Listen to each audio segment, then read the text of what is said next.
Oh, my mic. My mic. Hey, everyone. Welcome to a very special episode. And of course, I forgot to mic up. Welcome to a very special episode. This is, I didn't know what to name it, so it is part of Crypto Scam because we are going to be debunking some very interesting videos that have been coming out lately.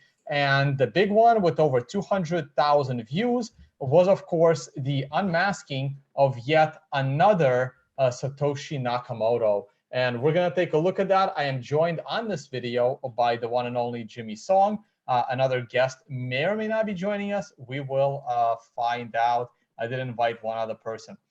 And Jimmy, how are you doing today, man? I am good. What a day today is. Elon Musk and J.K. Rowling are talking about Bitcoin, on Twitter. It's that sort of day. We're gonna talk about Satoshi. It's Friday evening. I'm sure it's gonna be a blast for everybody watching. Yeah, it's gonna be good. I am. What do we got here? We're at 300 live viewers. Let me pull out your live chat, guys. I will do my best to keep an eye on that. I'm sure people are watching that have been in the space longer than me, and they will have plenty of comments for us on the events that happened, back in the day. Hopefully, YouTube will not give us any issues like it did yesterday. All right, Jimmy, I am, of course, wearing all of my Blockstream gear that I have at the house. We have the Blockstream Spy hat. We have the Blockstream hoodie. And I have a Blockstream t-shirt, and everyone will find out why I am wearing the Blockstream gear. I am, of course, a fan of the company. This is not a secret in any way, and we will discuss it. All right. Hey, guys, without further ado, I already have questions with Super Chat. I will try to keep an eye on that, but guys, we will try to take your questions at the end. But at the moment, I have to review all of those videos. So I haven't done, I'm not going to say I've done extensive research, but I've done enough research. Let me do the following here, guys. Let me start with screen share, and we go from there. Sorry, I had a little bit of a rough day today, but we'll get through this. Wanted to be so much more prepared, but if we don't do it right now, we'll never get this done. I'm actually going to go right into literally, you guys are watching us do the show.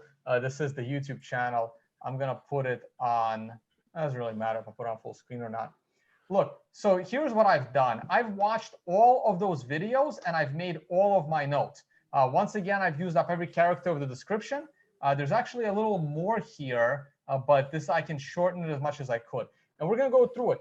Videos part 1 and part 2 weren't particularly interesting. It's all about part 3. But I have a couple of snippets from parts 1 and 2. And we're going to very briefly review those. So here's one snippet, though I don't remember it happening that late in the video. But I'm going to go ahead and pull up that snippet. It's at, I'm just going to, you know what, I'm going to close that. I think that's exactly where it's happening. I'm just going to grab this, and I'm going to stick it right there. And we're going to play this video with audio, and I'll probably use, double speed or 1.5 at least. We're going to do the best we can. Hopefully the internet holds up too. What is going on? Why is this taking so long? There we go. We got audio.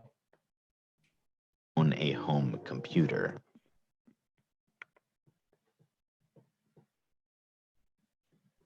All right, come on, YouTube. I think it might be a computer tone. This was the roots of the cypherpunks, though. And as mentioned previously, their main form of communication was a very active email list called the Cryptography mailing list. You can think of this email list as a sort of precursor to an online forum, and this mailing list was so active that trolls at the time would actually sign people up on their behalf to flood their inboxes with spam. This mailing list was started around 1992 by Eric Hughes, Timothy C. May, and John Gilmore, who founded a small group that met monthly at Gilmore's company Cygnus Solutions in the San Francisco Bay Area. Here, as like-minded individuals, they would discuss a wide variety of political topics and goals that the group had in mind. As the cypherpunk community grew, the mailing list grew quickly as well to over a few thousand individuals, and over time it became an incredibly active group for discussion over the years. As the group grew further, the cypherpunks continued to play at least some role in developing a number of notable softwares over the years. Something I want you to keep in the back of your mind as we go forward is that the origin of the cypherpunk group stems from California. Consider that at this time in the internet's history, you didn't have as far-reaching political activism. Geographically, this group grew far larger by word of mouth, more than just random strangers. All right, so that's all I wanted to point out. Like he spends a lot of time in the video talking about the cypherpunk movement of the 90s, and then says that this will all make sense later, but he never comes back to that point in any of the other videos. So that was the first thing that I'm like, okay, how is he gonna? Because I kind of had a feeling that the answer was going to be Adam Back. I mean, everyone knows that the answer is Adam Back. But I was like, okay, Ty, like explain how Adam Back is connected to the California cypherpunk movement in the 90s, and he never does. So it's kind of like you lead up to this point, but you never actually explain that. Like I haven't done research to prove that Adam Back was not involved in that, but also clearly nothing actually connected Adam Back, or at least this guy didn't find it. That was just my first observation on video number 1. Jimmy, anything to add on that? Yeah, I mean, it's just bad filmmaking. This is what you would call an unfired Chekhov's gun, right? Like you introduce a gun in a plot, then somebody's got to use it. That's kind of how storytelling should be. Instead, he introduces this point, never really resolves anything. It's just bad art, I think. Yeah. So, I mean, it's fine. It's fine to give the history of the cypherpunk. It's okay to give the history of the cypherpunk movement and the mailing list, but then he keeps saying how this is all going to make sense later. This is all going to make sense later as we go forward. And never actually is that the origin of the cypherpunk. Yeah. It's pretty bad. Group stems from California. Consider that at this time in the internet's history, you didn't have as far-reaching political activism geographically. I think you might have clicked the same one, so I think you have to close this one and far then go larger by word of mouth, more than just random Okay, let's try this again. So we have right here timestamp 1079. Okay, that should be roughly, what is it, 60? I wish it would show it to you like in minutes, not. Yeah, 10 minutes and 40 seconds. No, you know what? A number of notable softwares over the Oh, years. I see what it's doing. Yeah. It's taking me back to the same thing. Yeah. Something I want you to keep in the back of your mind. Yeah. You know what I need to do? I need to probably copy paste. Yeah. Right. This should work. So I still have I'm running too much stuff. Guys, I promise I'll buy a new computer. This computer cost me $2,300 a year and a half ago, and it's clearly not enough. I will buy a 32 RAM machine. 32 gig RAM machine. Yeah. White paper itself is actually. Okay, so here is his point, and he does summarize it, but I'm gonna let this pause. I'm gonna let this buffer for a second. I'm gonna set it to extra speed, and we're gonna go through this one. I'm gonna do a 175, guys. Mm-hmm. Let's go. Actually of British origin, and something you should consider is if we look up Google Trends, we can see that out of any of the first world countries up until 2008, when Satoshi posted this, the term white paper had almost double the interest in the United Kingdom. To top that off, at almost every given opportunity in this white paper, he would write in British English. Did that screenshot look like double to you? It's literally like 39 to 14 mentions or Ireland, something. Like Ireland. Okay, it's close enough. Almost counts. Mm-hmm. I must slightly lower the speed. Yeah. Okay. To top that off, at almost every given opportunity in this white paper, he would write in British English.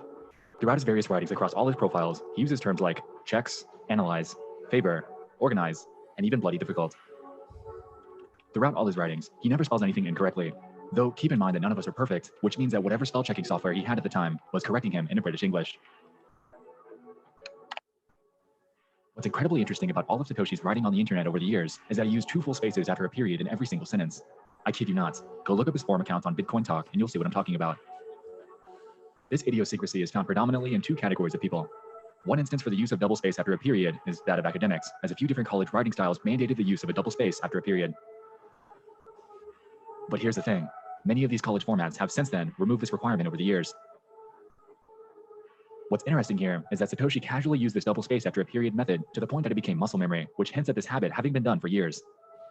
This could very well mean that Satoshi had learned to type on a typewriter instead of a keyboard, as double spacing after a period on a typewriter was required.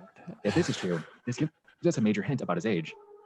Many of the first popular home keyboards for personal computers that actually saw mass adoption weren't even released until 1977 with both the Apple II and the TRS-80.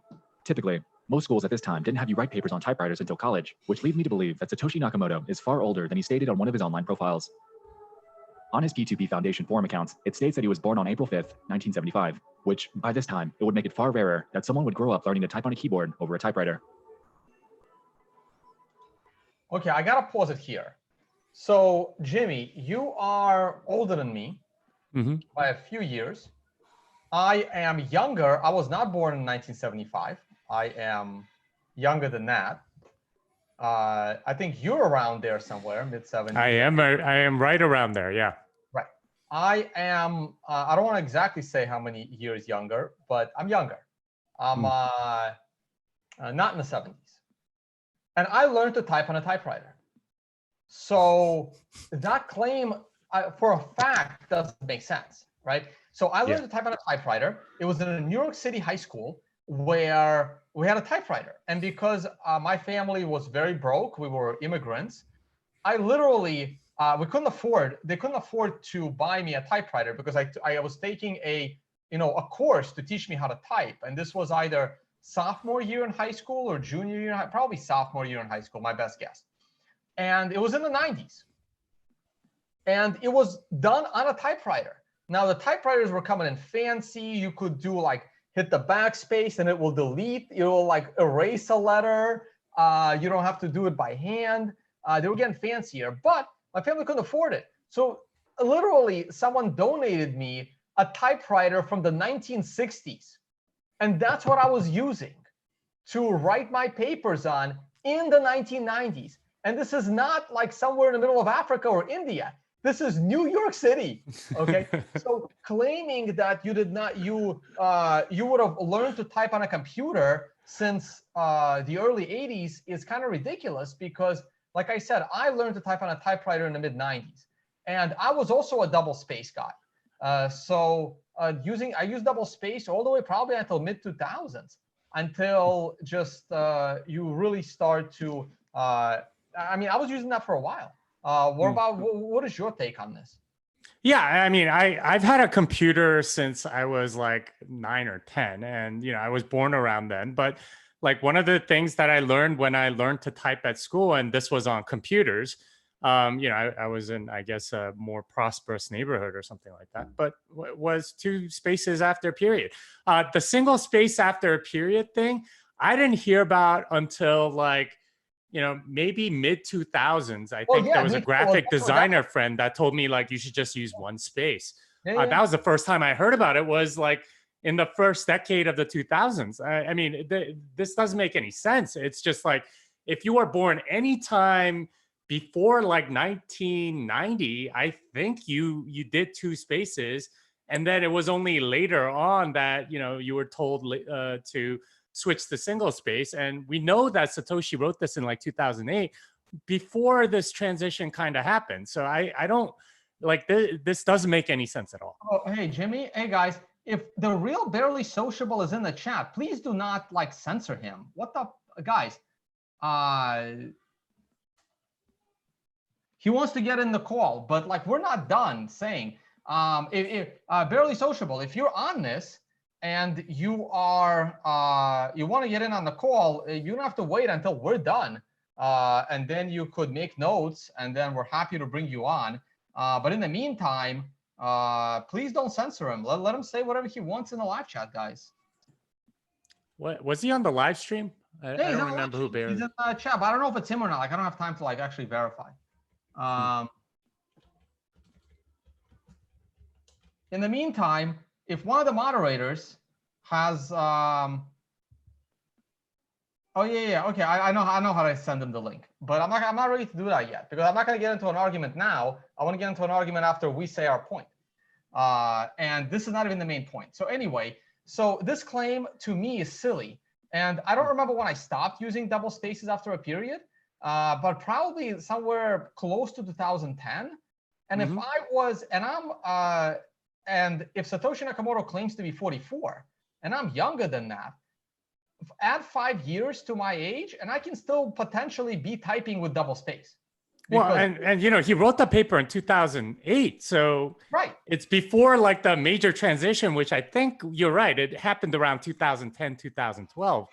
Like that's when everyone was like, "Oh, you should stop using double spaces." And that's the earliest. Like some people didn't transition until like 2016, 2017. Right. So Now it he doesn't does make any claim sense later- to me. He does claim later on in part 3 that Adam Back still uses double spaces, but Adam Back is older. Like anyone that's in his 50s will probably still be using double spaces today. That's not like the anyway. Well, let's move on. Enough of that one. Let me get the next one. So that was one of the things from part 2. Here is another thing from part 2. I think that's still Oh, part sorry, one. that was still part 1. Now we're going to part 2. Well, yeah. Now let's go to part 2. Actually, I can close this one. This is my part 2 video.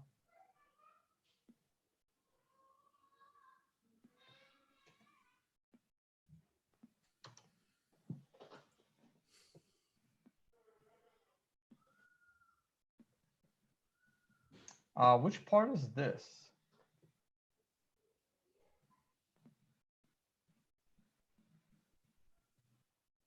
Okay. He talks about how Satoshi is probably is not a rich person.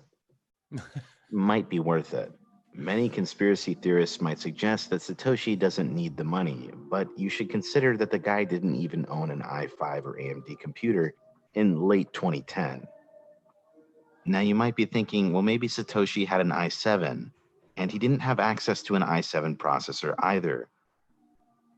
Actions tend to speak louder than words here, and personally, I have a hunch there may be another factor that's preventing Satoshi from revealing his identity. One fear that gets passed around when it comes to Satoshi going missing is the possibility of him dumping all of his coins onto the cryptocurrency market at once. The only thing we can really say for certain is that if Satoshi sold a large amount of Bitcoin at once, the price would most likely go down. Generally, whenever a rare commodity floods the market, the price tends to crash. Oh, wait, I and to speed top this that up. off, people use Bitcoin as a sort of gold standard to trade other currencies against it. Essentially, if it's a good day for Bitcoin, it's a good day for Ethereum and vice versa. So if Bitcoin was to crash theoretically, you'd see the entire market go down in tandem. Some people argue that this could trigger some sort of chain reaction if enough Bitcoin was sold at once, but to me, this personally seems like fear-mongering. The fact of the matter is, logistically, moving all of that Bitcoin to different exchanges and finding enough liquidity alone would make it almost impossible to sell everything at once. We'd see Satoshi selling from a mile away. Something else to consider is that Satoshi may have been on the run. We know he left the Bitcoin project quickly when the WikiLeaks scandal happened, so there could be a chance that Satoshi left his coins if something didn't go according to plan. Personally, I don't think it's likely that Satoshi would simply just lose his coins, as on one of the forum posts on Bitcoin Talk, a user by the name of VirtualCoin wrote, "Hello. If somebody is losing their wallet due to a disk crash or he's not able to get his coins back, is he? So every time a person loses their coins, they're lost forever? So the Bitcoin network will slowly shrink over time because there will always be people losing wallets?" Satoshi replied to this person and wrote, "Lost coins will make everyone else's coins worth slightly more. Think of it as a donation to everyone. If anyone was going to back up their private keys, it would be Satoshi. Keep in mind, we're dealing with a cryptography expert that could easily just encrypt his keys on his computer. It's far more likely, in my opinion, that something happened to Satoshi rather than him losing access to his Bitcoin. And if something happened to Satoshi, then something that needs to be considered is where such an encrypted laptop holding billions of dollars would be sitting right now." Another reason that comes up a lot in regards to Satoshi not selling any of his fortune is the belief that he made Bitcoin selflessly. But I personally think this is very unlikely. While many of the open source projects that exist are largely in part to benefit others selflessly, keep in mind Satoshi pre-mined Bitcoin, which seems to suggest that the end game was to profit. I honestly... Okay, this is where we stop. Okay, so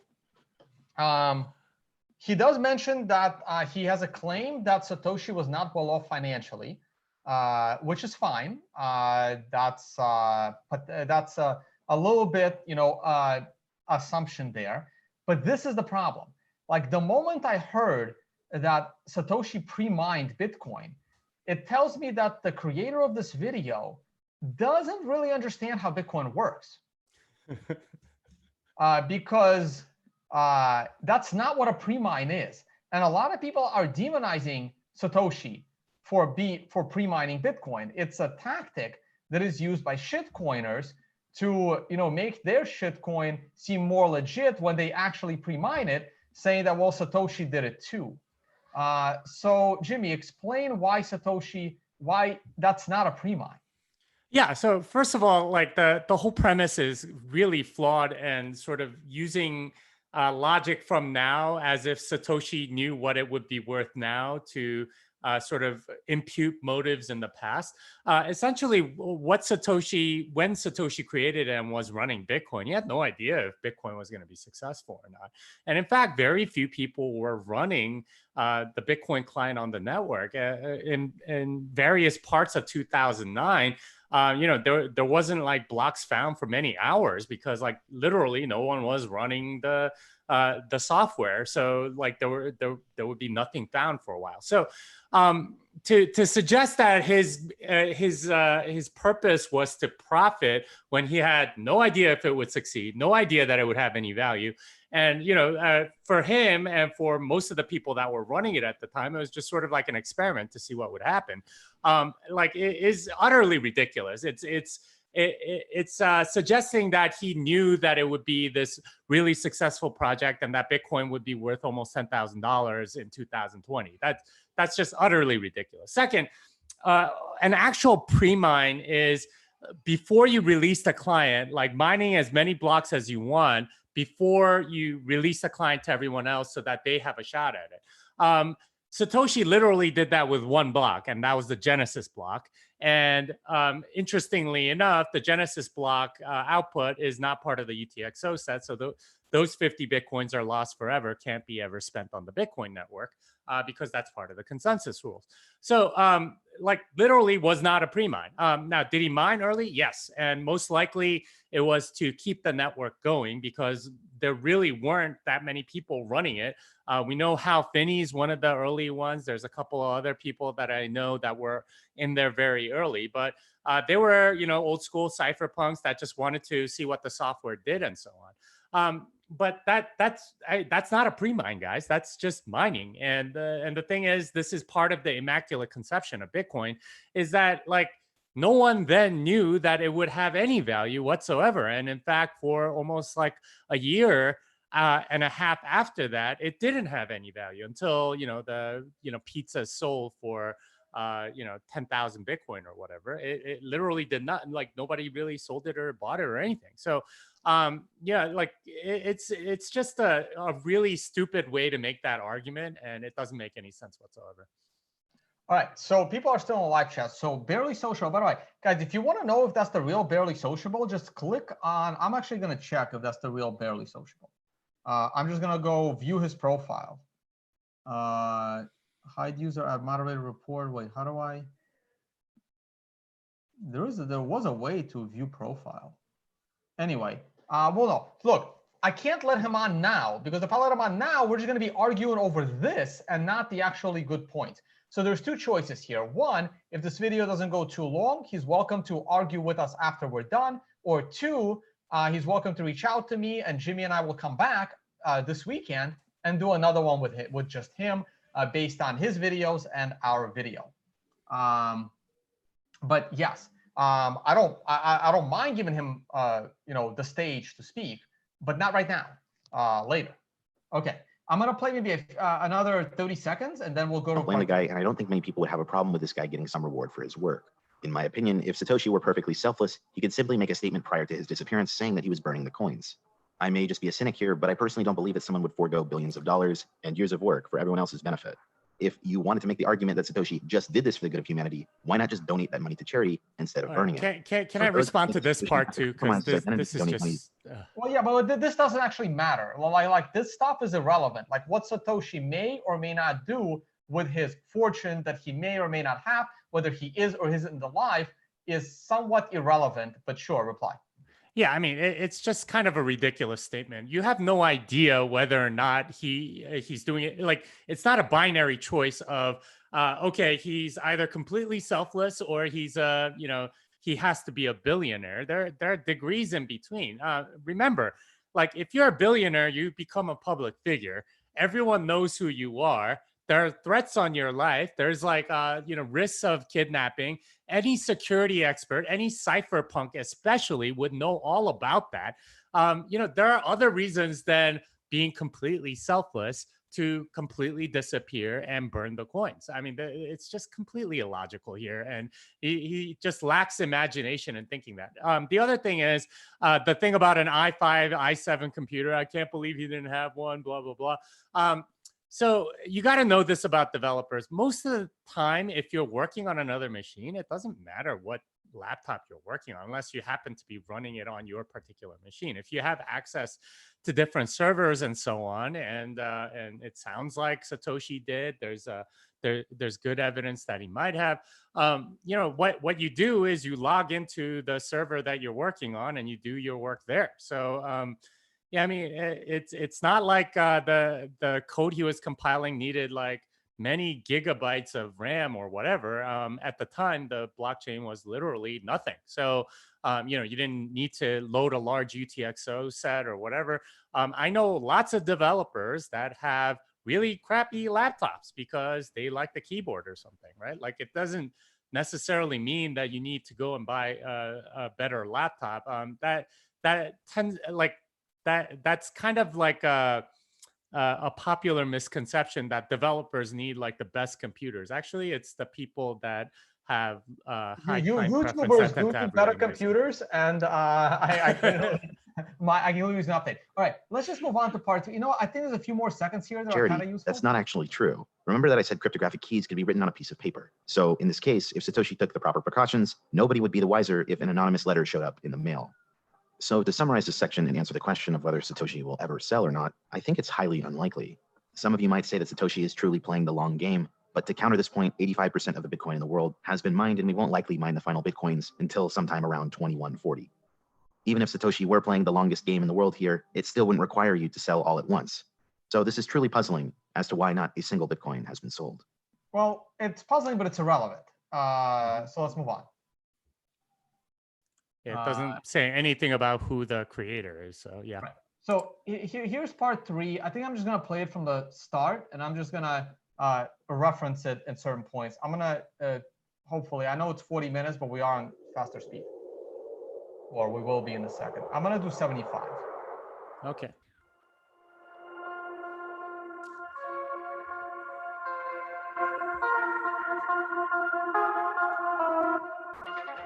Now, there are only two of the accused who are British. One of those has two spaces in every one of the This is spaces. great. It will take you 15 minutes.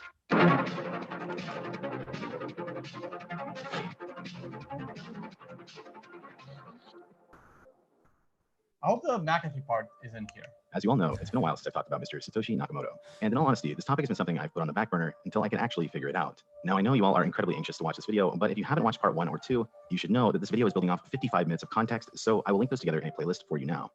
Which I would have really, I was actually looking for that playlist, never found it, but it doesn't matter, not a big deal. Hey, also going back to part 1, when I was watching part 1, so there was another person there was two of them doing the moderation. And here is another part from part 1 that told me that these guys know nothing about Bitcoin, which is okay if you're an investigative reporter or a a detective. But it's probably better if you knew something about Bitcoin, because whoever was narrating it referred to Gavin Andresen as Gavin Anderson. So look, I'm not the one to correct other people's English, but you kind of, like, if you've done any research on Gavin Andresen, you should be able to pronounce his name correctly, because he's a focal point of part 3. So at some point during post-production, someone has to say, dude, that you're not pronouncing his name right. Like, it's not even close. That's another part. That's another just example of the amateurish nature of many parts of these videos. I just forgot to mention that earlier. Before we dive into the final chapter of this internet mystery, I really need to provide a disclaimer, as a lot of people bring up the ethics of naming Satoshi Nakamoto. For those people that are concerned that Satoshi is just trying to live his life away from the Bitcoin project, that doesn't appear to be the case. Furthermore, I wouldn't say it's unethical to call out someone who is already a public figure, especially when there's enough evidence to suffice it. Unlike Newsweek, I'm not throwing someone out into the public eye who isn't used to it. If Satoshi is still around, then you definitely deserve the right to know. The dust has long settled for cryptocurrencies, and while I can understand Satoshi wanting to hide early on, that argument really isn't true today. I really doubt anything will actually happen as a result of making this video, and despite the fact that I can line up 100 different pieces of circumstantial evidence, he still has plausible deniability. So right there, he's admitting that all his evidence is circumstantial. At least he admits it. At least he admits that the evidence is circumstantial. That's a start. Let's move on. Yeah. Just so you're aware, I'm not the first person to settle on this individual candidate, but while many people have speculated this person to be behind the creation of Bitcoin, I plan on going into much more detail here today. As I've had time to take the baton and run with it, I'm certain many people in the cryptocurrency space know who Satoshi Nakamoto is, and surprisingly, even John McAfee is one of those people on that list. Yes. I'm well aware that 99% of what this guy has to say is exaggerated bullshit, but even a broken clock is right twice a day. Okay, that's not how the analogy of the broken clock is right twice a day works. That's not exactly how it works. You don't, if you know 99% or 99.9% of what McAfee says is pure bullshit, you can't just say, but I know that that part is the 0.1%. That's like the broken clock works is when you know the time. So here's how this analogy, here's how this person, here's how Barely Sociable is applying the analogy. Jimmy Song comes into my house and he goes, hey, Tone, listen, it's hard to get a hold of you. I know you have gone full tinfoil hat and you've got rid of your cell phone and you got rid of all electronics. But now I'm in your house and there's a clock on the wall and it's broken. It's not moving. And I go, yeah, but it's right twice a day. And he goes, well, but you don't have any other clock. You don't have any other time. How do you know when it's actually right? And I say, well, I look at the clock and once in a while, I will guess that it's actually the right time. That is how you're applying this analogy, that this is the one time John McAfee is not 99% bullshit. Just having McAfee in here and giving him credibility is insane. Like the video loses more credibility than anything leading up to this point. Jimmy, your thoughts? Yeah, you're exactly right. This is if you're saying he doesn't have credibility, saying he's right, you're kind of upping the stakes a little bit, right? You're pushing a few more chips into the middle and saying, okay, my evidence is going to be so good that you're going to end up pulling up John McAfee. If you're depending on John McAfee to bolster your case, you're not doing a very good job by discrediting him first and saying that he might be right on this particular one. It boggles the mind why he's even in there. Right, and we'll get back to his statement. Many people know who Satoshi is. We'll get back to that later. Don't worry. Secret is already out, then the secret is already out. So it's about time that someone actually builds a case for the most likely candidate. It seems like every month another person is popping up to claim that they're Satoshi Nakamoto. And frankly, I'd rather tell everyone who Satoshi is than have to deal with a never-ending battle of Satoshi imposters. So with all that being said, let's finally dive into the final chapter and final clue that Satoshi Nakamoto left us.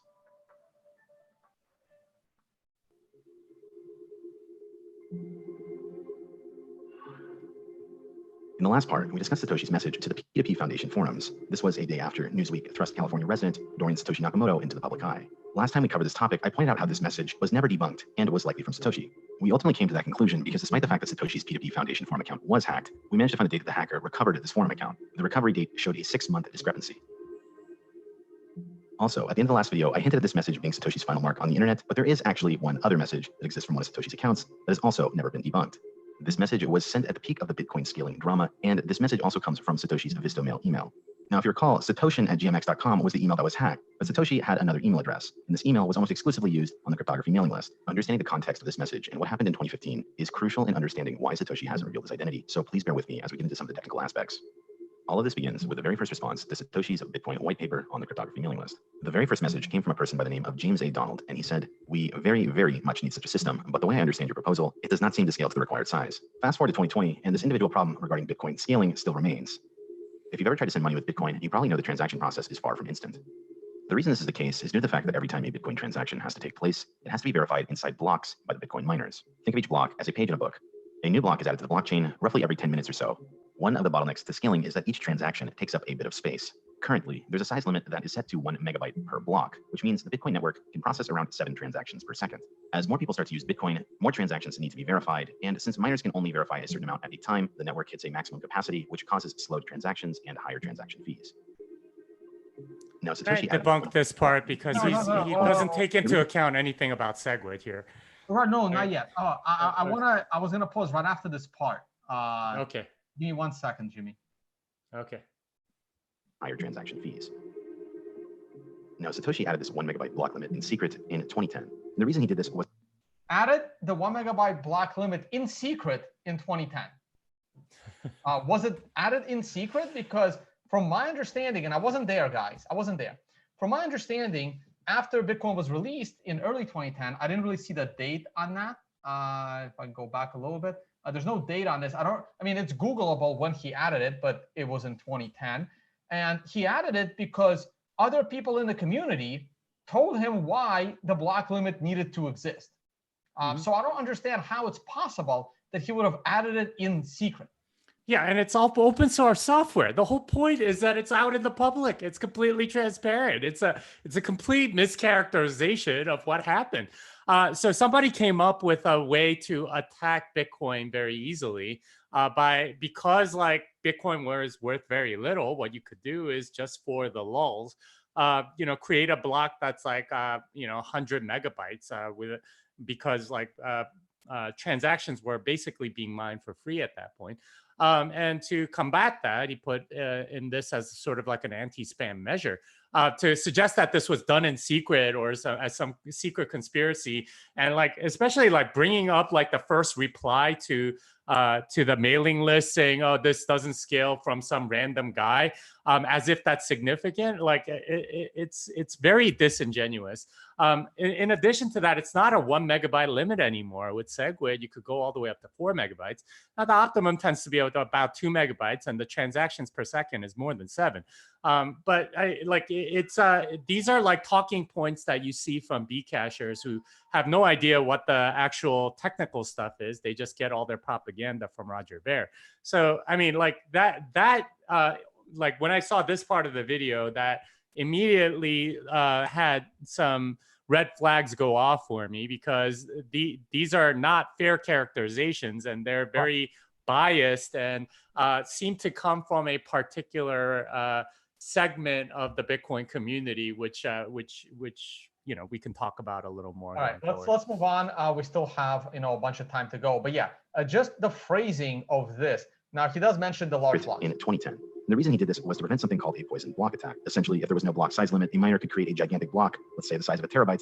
This would force all the other miners to download a massive file, effectively causing a denial of service attack. Now, this caused a divide in the community in 2015, as Satoshi had given instructions before he left that stated that the block size limit would increase in something called a hard fork. A hard fork is an update in which changes are so significant that it effectively creates a separate currency. If Bitcoin was going to accommodate more people, then this issue needed to be addressed, and that brings us to 2015.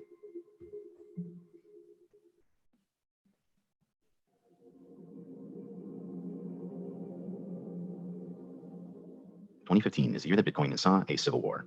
Gavin Anderson, the man who Satoshi had put in charge, and another developer. Gavin Anderson. Right. So there you go. Wait, I want to get my next. Okay, got it. I want to just get the next time I need to pause. I got it. Okay. So, so I'm gonna play this and save your comments, Jimmy. But if you want to say something, just scream pause or just wait for me to pause, because I have my next spot where I'm gonna pause.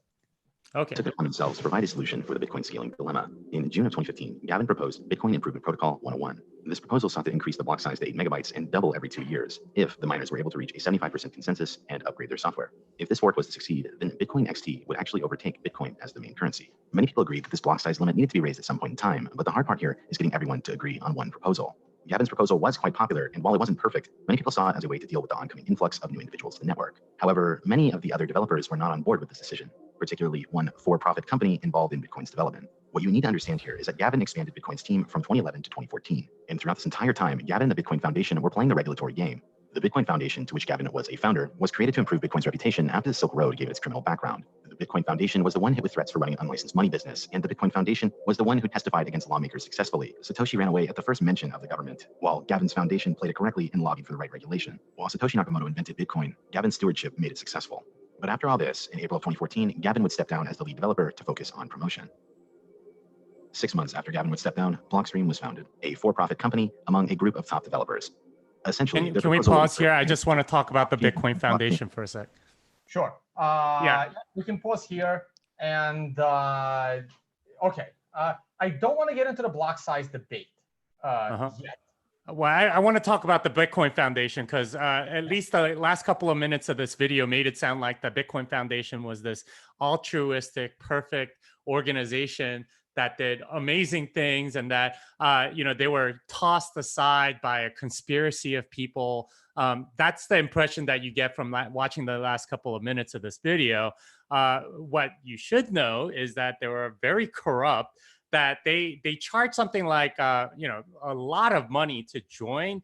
They funneled a lot of that money in very bad ways. If you look at the finances, at least from what Bruce Fenton told me, he's in charge of the Bitcoin Foundation now. Like they spent the money really, really badly, probably on things that really didn't need any money to be spent on. Like they were essentially used, in kind of bad ways as a way to benefit a couple of people. Like people like Brock Pierce were on the board at one point. It wasn't a very good foundation. Making it sound like this altruistic thing is a complete mischaracterization of what Bitcoin Foundation was. And as a matter of fact, Gavin Andreessen was one of the people that benefited hugely from it, because he was, quote unquote, the chief scientist for the Bitcoin Foundation. He got paid a very large salary as a part of being a member of the Bitcoin Foundation. So that is to bring that up as giving credibility to Gavin Andreessen, it should be the opposite. That should be detracting from Gavin's any credibility that he might have, because it wasn't a very good organization.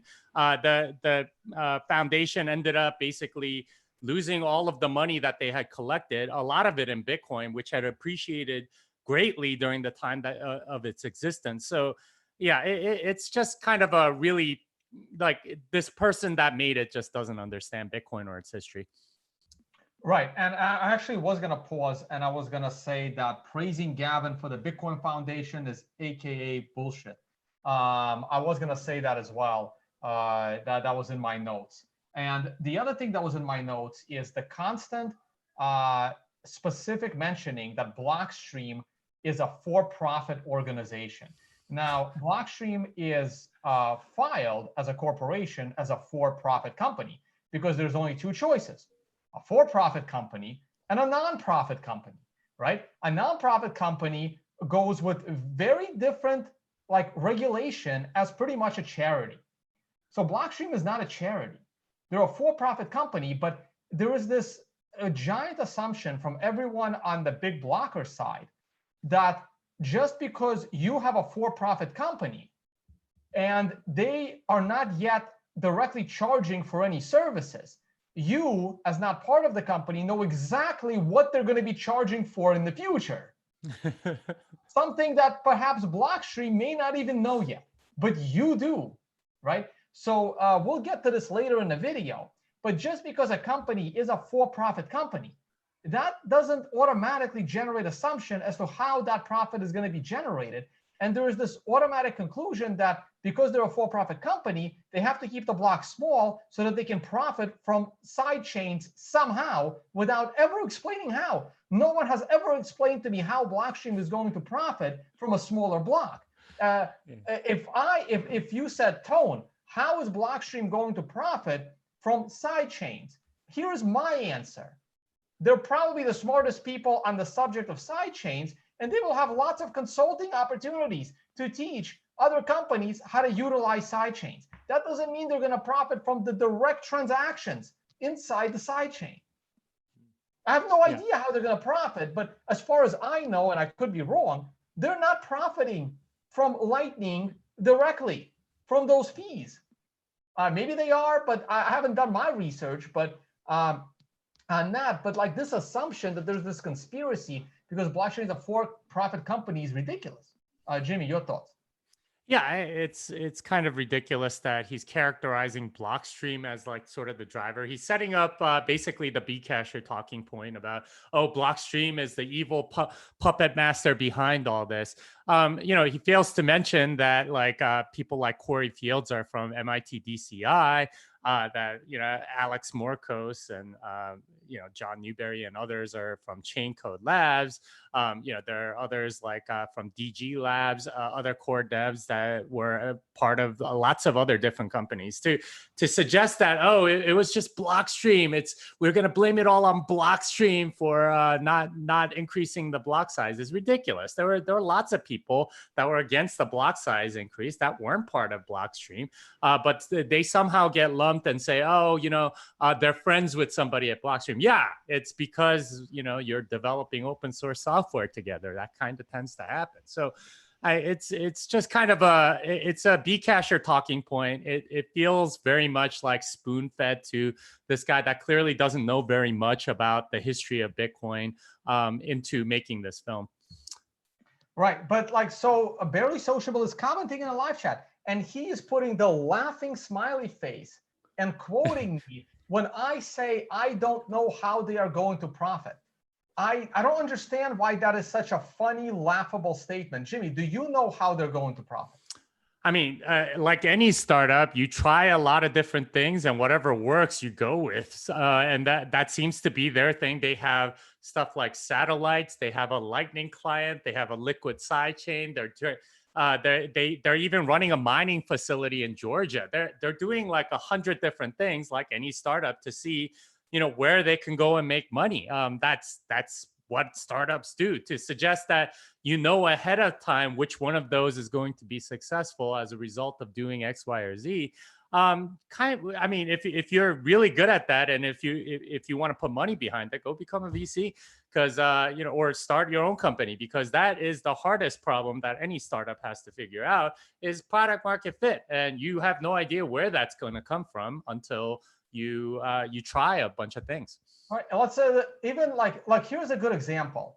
Do you really think Jeff Bezos and Amazon knew they were going to make most of their money from Amazon cloud services? That's when they launched the company, the year when they launched it, 2000? Oh, it was in the 90s, because I was still in university. It was like 96. Yeah, and this is the case for everything, right? Like Instagram wasn't like a photo app at the beginning. That's something that they stumbled onto. Twitch wasn't a video gaming platform. They started with like online videos and TV channels and all this other stuff, and then they migrated to video games because that happened to be the thing that was really popular on their platform. You don't know beforehand what's going to necessarily make you profitable. It's very rare that the first product that you put out is gobbled up by the market. This is what like people that haven't started businesses think that business people do. It just kind of goes to show that this guy doesn't know what startups are like or what startup life is like. Kind of like many Bcachers. All right, so let's move on. And I have my next pause when we get to Adam's statement about Bitcoin XT. Okay, here we go. Could pocket the fees instead of the miners. You can find a wide variety of opinions on Blockstream online, but I think it's naive to think that venture capital being injected into the development of Bitcoin wouldn't change the goals a little bit. So is Blockstream's goal to generate profit or to increase the value of Bitcoin? So we actually have green address also, the consumer wallet, mobile wallet. But yeah, largely right now, all of our stuff is free. We're mainly focused on R&D. We have been very focused on R&D. We'll have Liquid coming out early next year, hopefully, fingers crossed. And that will be a commercial service that will generate revenue. But the goal is everything will generate revenue. It's not just we're going to build stuff free forever. Now getting back to Bitcoin next. So that was a very reasonable statement by Samson Mao. And he literally says, right now, everything's free. We're putting in more research and development. We're going to probably have lots of streams of income. Liquid's going to launch.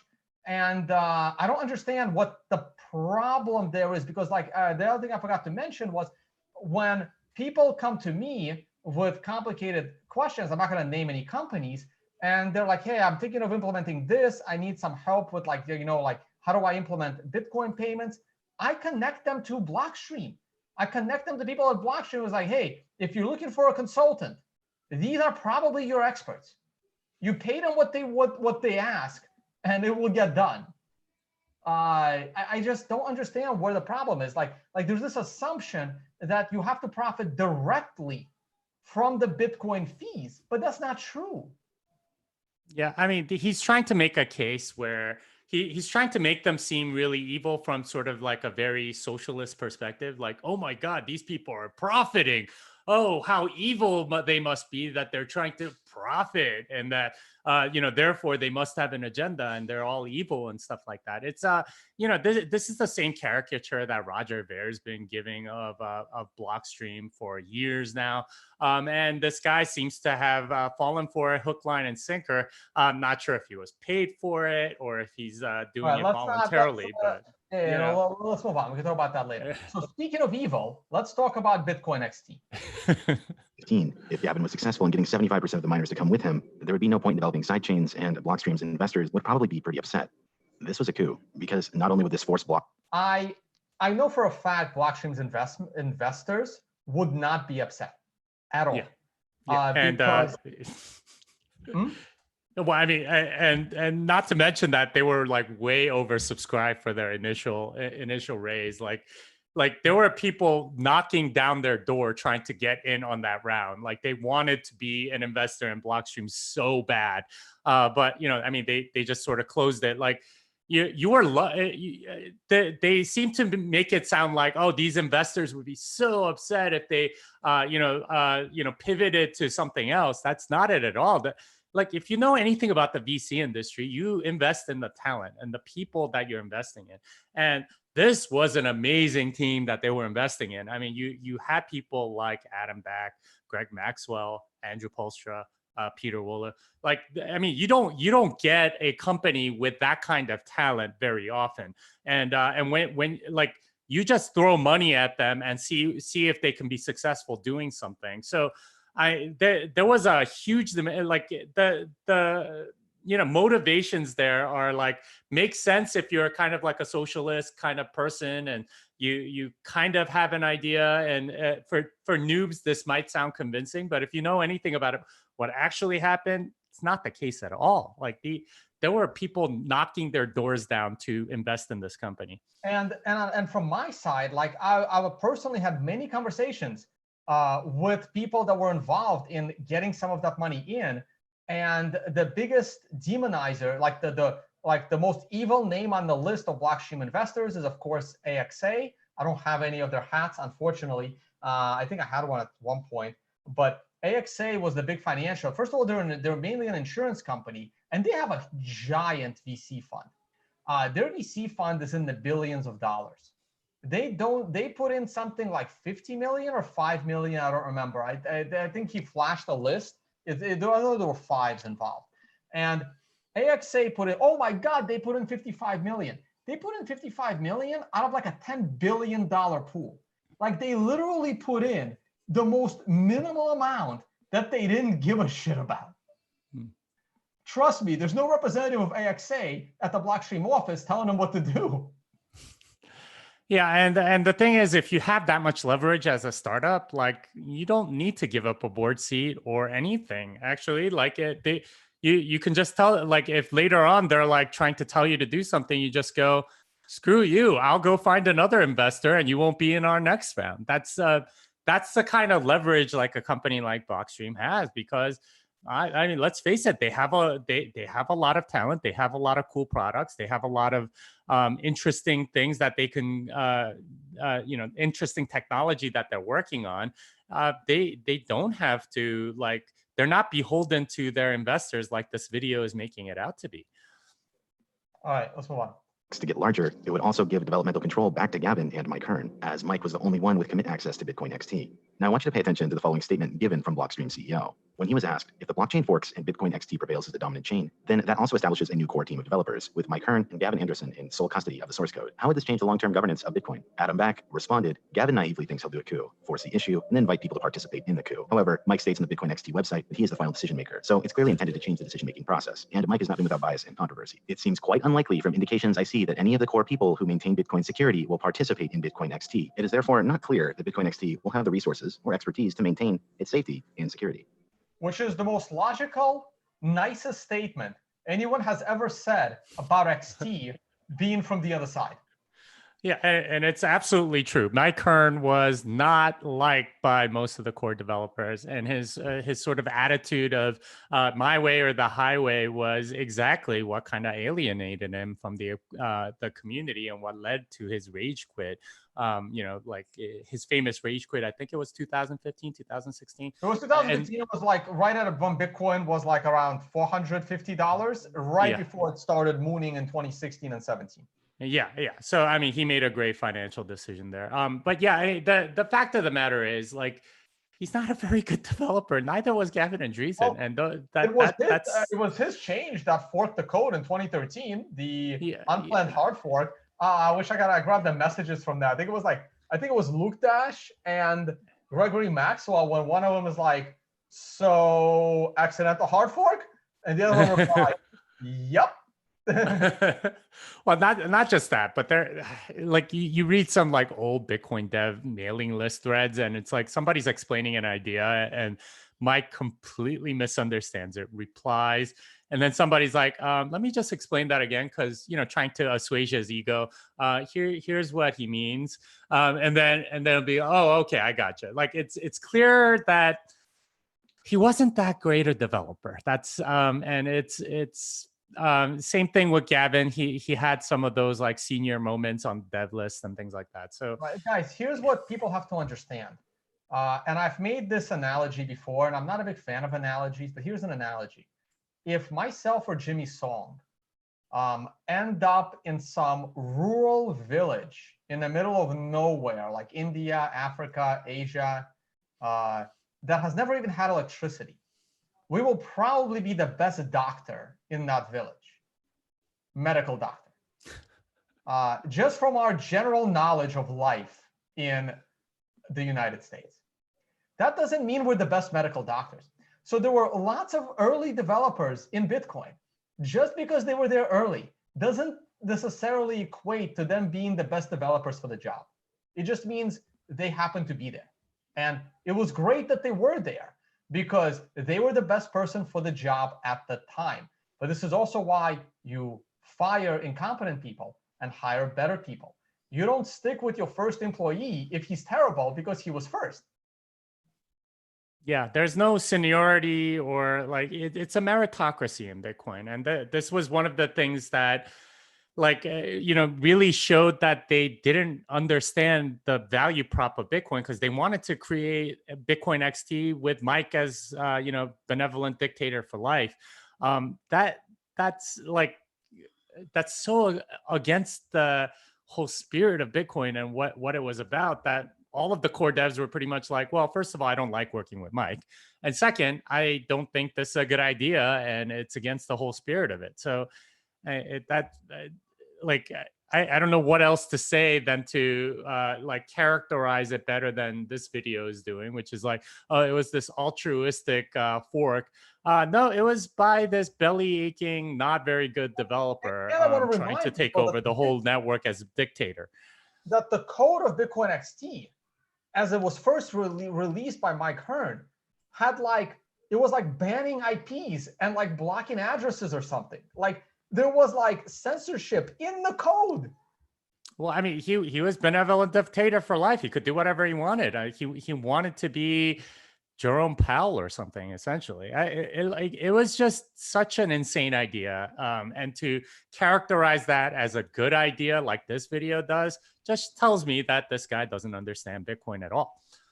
Now, I was a noob back then, man. I mean, 2015, summer of 2015, I was a noob. And I was on Freedom's Phoenix podcast, and Ernie became, you know, he got persuaded by the dark side of Roger. And I've been trying to explain to him this stuff. Like, this is if anyone has seen these interviews, unfortunately, I went to the historical archive, and all historical archive videos seem to have disappeared. I think it was like a censorship issue or something, because he's very libertarian. So I'll message the show and I'll try to get my very first public interview about Bitcoin XT. I was very vocal against it, and I was a noob, and it was obvious to me. This is, I think Blockstream already formed, but like, I didn't know Adam back then. Like, I was a nobody back then. I was a guy on a World Crypto Network talking about price. I never had any contact with anyone This is like me. I was like, oh my god, I'm meeting Andreas Antonopoulos phase, you know. So this is before I was anybody, and I was debating against Bitcoin XT. Anyway, let's move on. On a small side note, I managed to dig up some of the private conversations that were taking place in June of 2015. One of the really interesting logs I found came from June 16th of that year. In the months leading up to Gavin making his proposal, he was trying to raise the block size for a very long time. Blockstream CEO Adam Back was acting like they were in favor of increasing the block size, but they were just acting like you need to go through the consensus process. But they essentially would never get back to Gavin. They were fully aware that this would never reach consensus among the 5 developers with commit access. Okay, so do you see how fastly he flashes all those messages? Now, he does say there is a link in the video description. Unfortunately, I didn't have the time to go through that link of those messages. But what I did do, and I spent a significant amount of time doing, is taking screenshots of the videos. And I compared the message he highlighted, read it, and the messages around that message. And this is like incredible. Barely Sociable has a complete misunderstanding of what is actually happening here, staring and reading the evidence. So let's just go through it. Here's the one he highlighted.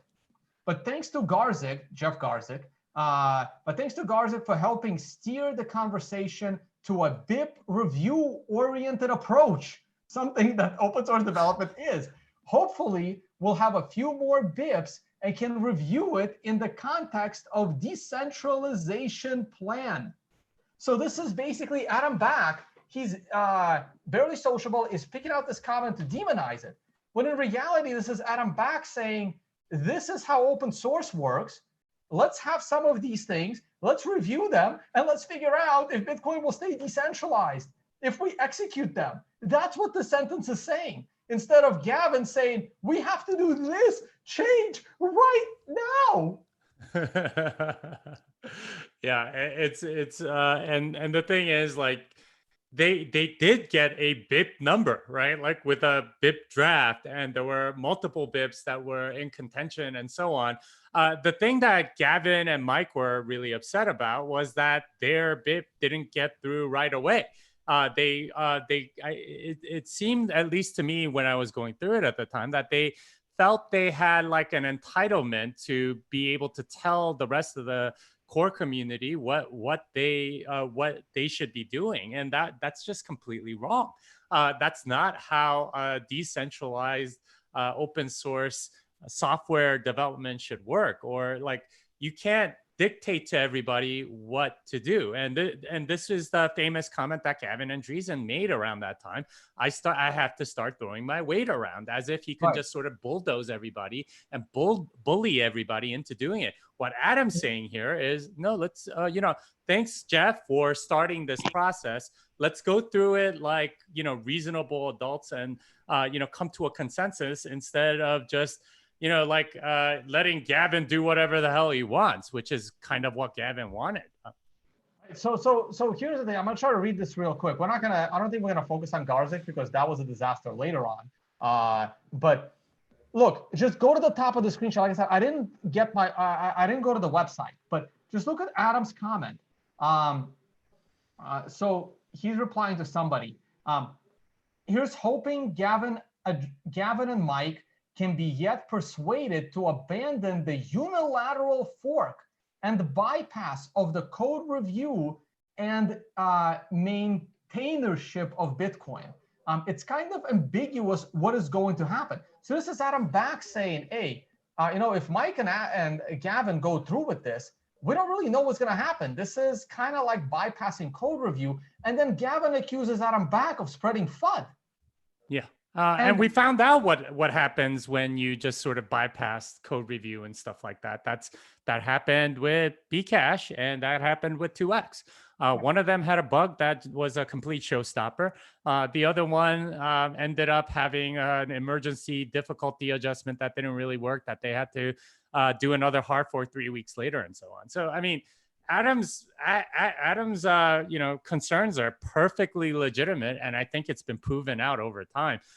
The way this video is characterizing it is very much in the spirit of they were wrong to do this, but this guy clearly doesn't know code, doesn't know Bitcoin, doesn't know Bitcoin's history, doesn't know any of the players. He's just kind of spitting out whatever was fed to him by somebody that told him a story that he wanted to tell. Like, if you just pause the video and you read what is actually happening here, you can start to get the idea that what he's saying went on in these chats is the opposite of what actually went on in these chats.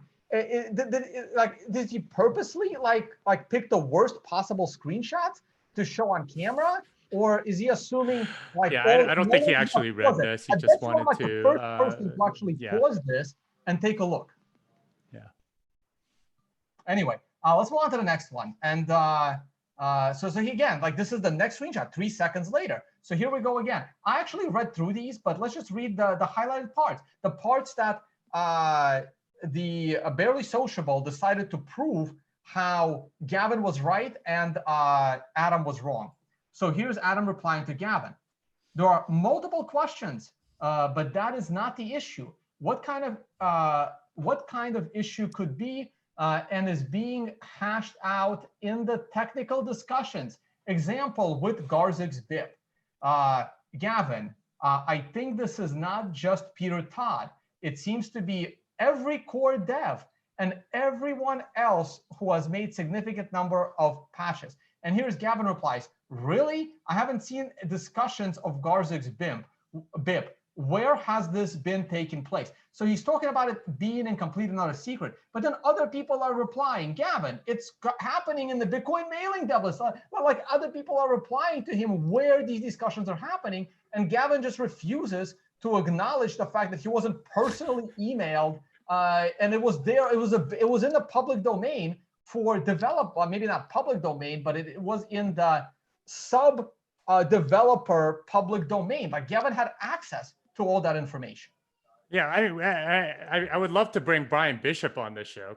He's Conzir, by the way, and he's clearly saying, okay, well, here's where it is, and he keeps better records than anybody I know. Brian's incredible. I mean, if you've seen him at Bitcoin conferences, he's the one sitting in the back typing out what everyone is saying, and he keeps records of absolutely everything. So he, of all people, should know exactly where all of the discussions were happening, and he's been very honest about all of that, and he keeps a log of absolutely everything. So for Gavin to just sort of like dismiss Brian Bishop, of all people, is very disingenuous. It's very when Brian says there was a discussion here, and here, he can back it up. He has logs of absolutely everything. Right. And I didn't even know that was Brian Bishop, but here he is telling Gavin where these discussions are taking place. They weren't done in secret. Yeah. Anyway, let's move on to, again, this is what happens when you pause these videos and actually read. I'm not even reading the rest of it. The rest of it is even better case than the highlighted ones, because this video can't go on for 8 hours. So we're only sticking to the highlighted ones and how wrong the highlighted ones interpretation is. But if you read the in between the highlights, it's even worse for Barely Sociable's case. All right, let's move on. Gavin is saying consensus is great. Oh, consensus is great, but it's not important. Consensus is great. I'll say again, I'm happy to follow consensus on another proposal. If another reasonable proposal can get consensus, heck, I'll even write the code, which I'm sure nobody actually wants him to do. Adam, there was other stuff in between. Adam replies, Peter is very distressed by the, I can't read these forever. Oh, here's Brian again. In case it's not clear, we are concerned that you haven't taken back the nuke threat. Like these are the things you may want to be highlighting while you are making a video praising Gavin Andreessen. Here is one of the most, Brian Bishop is up there with Luke Dash Jr. for a history of nothing but credibility and honesty in the space. He's up there. And and here he is, like basically very upset at Gavin Andreessen not threatening what he refers to as a nuke. Anyway, let's move on. Here's Adam replying. So at this point, I don't see why you don't just climb down from the threat gracefully and persuade Mike to abandon the Bitcoin XT fork. And then he replies, if your proposal is better than Jeff's or others based on merit, I think people would be very happy to, I don't know what ACK means. Acknowledge it. It's a term for like approving a BIP. Like here are developers like begging with Gavin to not to try to become the dictator of the code and to go through a process. And this guy is accusing Blockstream of giving Gavin the runaround.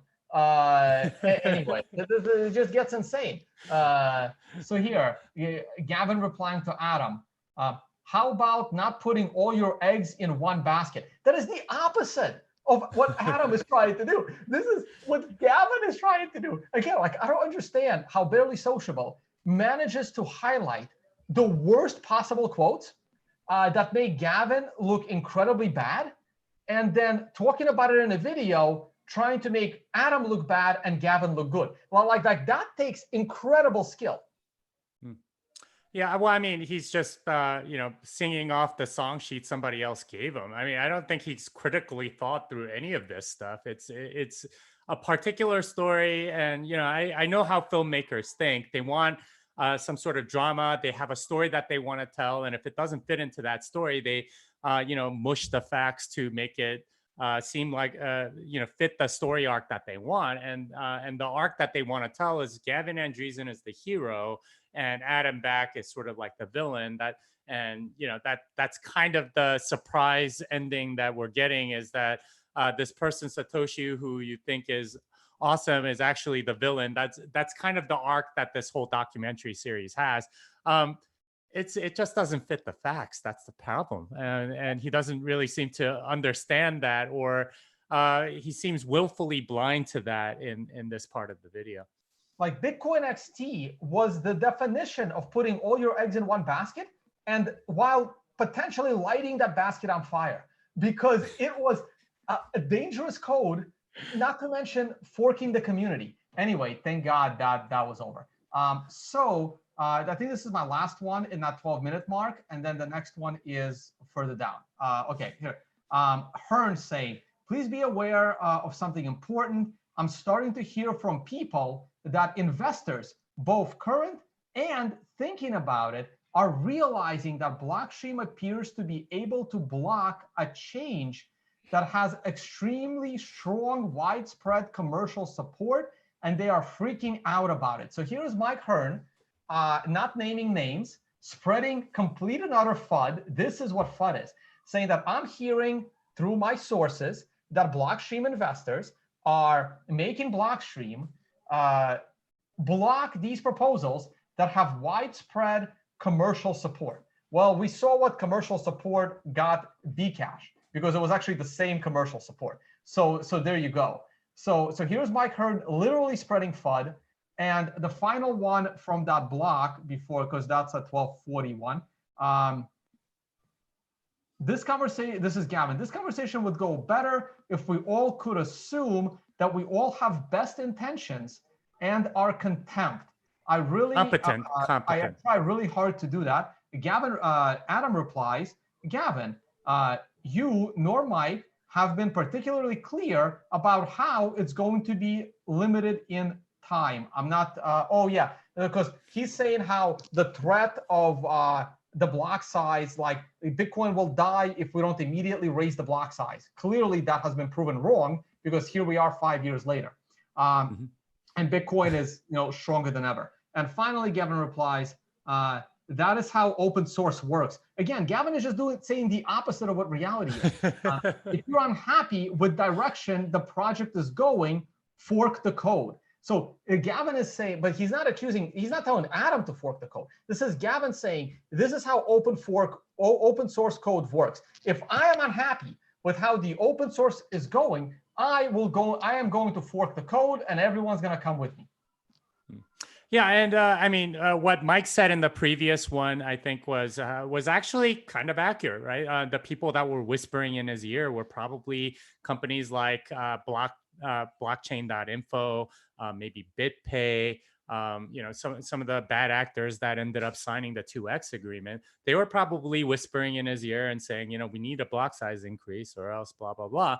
And you know, maybe even Bitmain and Jihan Wu and people like that. So but you know, that's not who runs the network, right? Like that's not who's sovereign over the network. It's not the companies that determine where the thing is going, and that's what 2x proved, and that's what makes Bitcoin that so much better than pretty much any other money that's been tried, is that you need the consent of the entire community and not just the people, quote unquote, that are important. And and the ability of you know, a large minority to block a change is exactly what you want in something like money that needs to stay stable for a long time. And that's what they were trying to sort of bully past all of these people. And note here that, you know, it's not DCS, it's DCI. I can't believe he got that wrong. It's MIT Digital Currency Initiative, not DCS. I don't know why that would be. What would lose project lead and heart? Oh, well, Vladimir. Oh, Vladimir. And they spelled Vladimir's name wrong. It's WL, not WVL. Like, how many spelling mistakes are you gonna make in this thing? Like, this tells me that's a complete noob making this thing. Did nobody actually like review this video for accuracy? No one like fact checked this video that took like a month to come out from the last video or whatever, and like he didn't send it to anyone that would say, hey, you know, this shit is completely inaccurate of what actually happened. So he was saying that Vladimir would lose project lead if the hard fork were to occur, because it would basically be Gavin Andresen and maybe Garzik would stick around, but these three guys would be gone. Yeah, and yeah, I guess that would be the case because the hard fork would have nothing to do with the original project. That'd be kind of like saying because Amory Sachet is doing Bcash that Vladimir would not be the lead developer on that one. Of course not, because you're hard forking away, and that's what XT would have been. And that's you know, I mean, it's like putting semantics in a particular way as to fit this narrative arc that this guy with a video that this guy wanted to make. It's just completely inaccurate.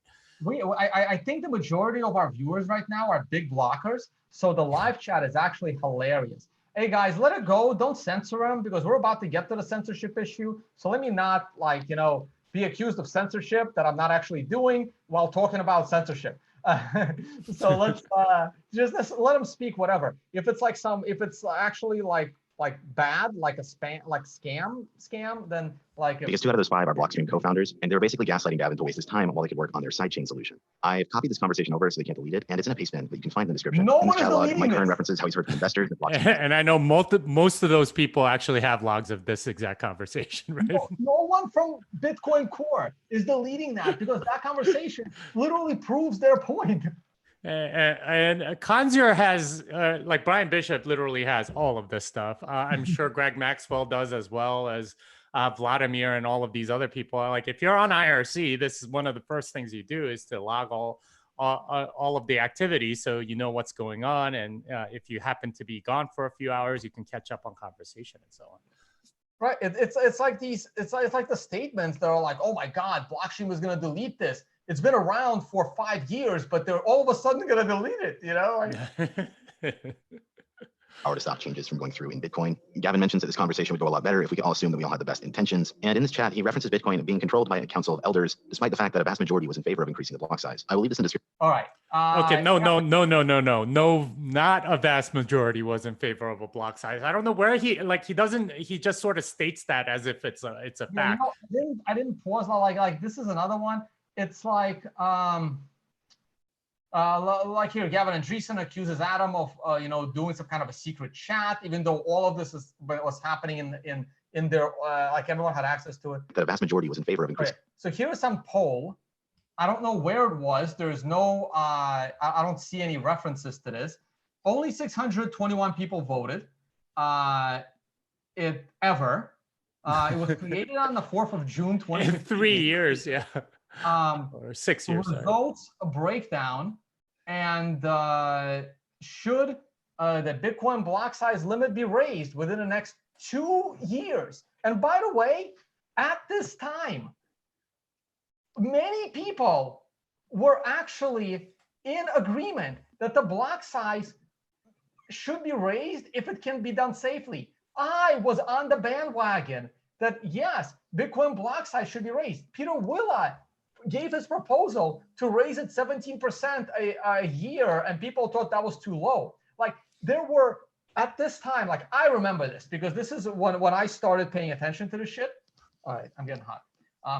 Blockstream Spy, you guys saw that right there. This is when I started paying attention. And every core developer was trying to find a way to appease Gavin Andreessen and Mike Hearn. They were all trying to come up with their best solutions for raising the block size.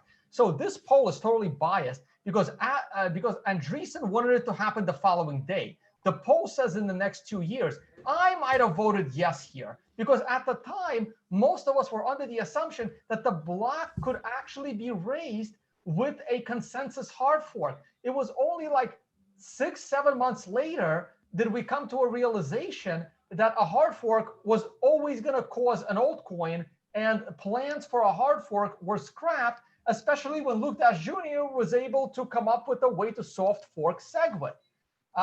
So this is a complete misrepresentation of what happened at the time.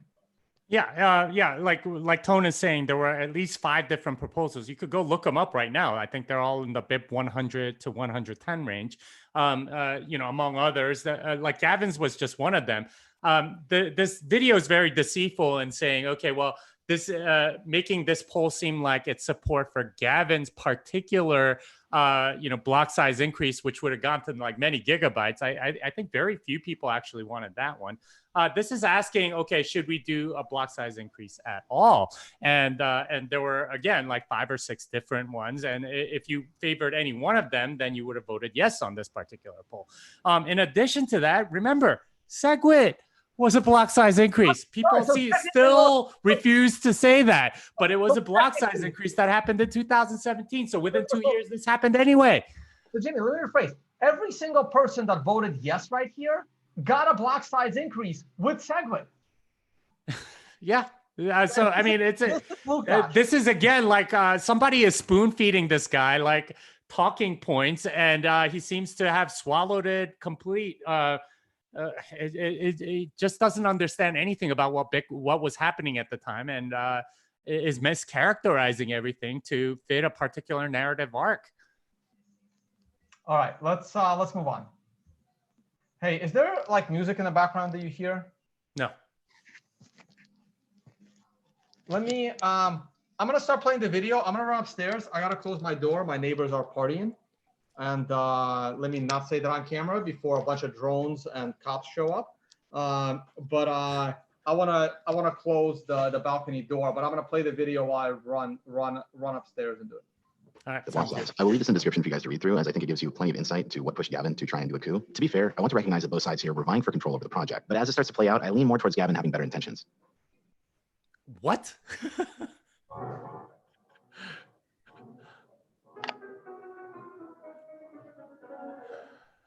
I know this is a bit confusing, so I want to do a brief recap of what we've covered thus far.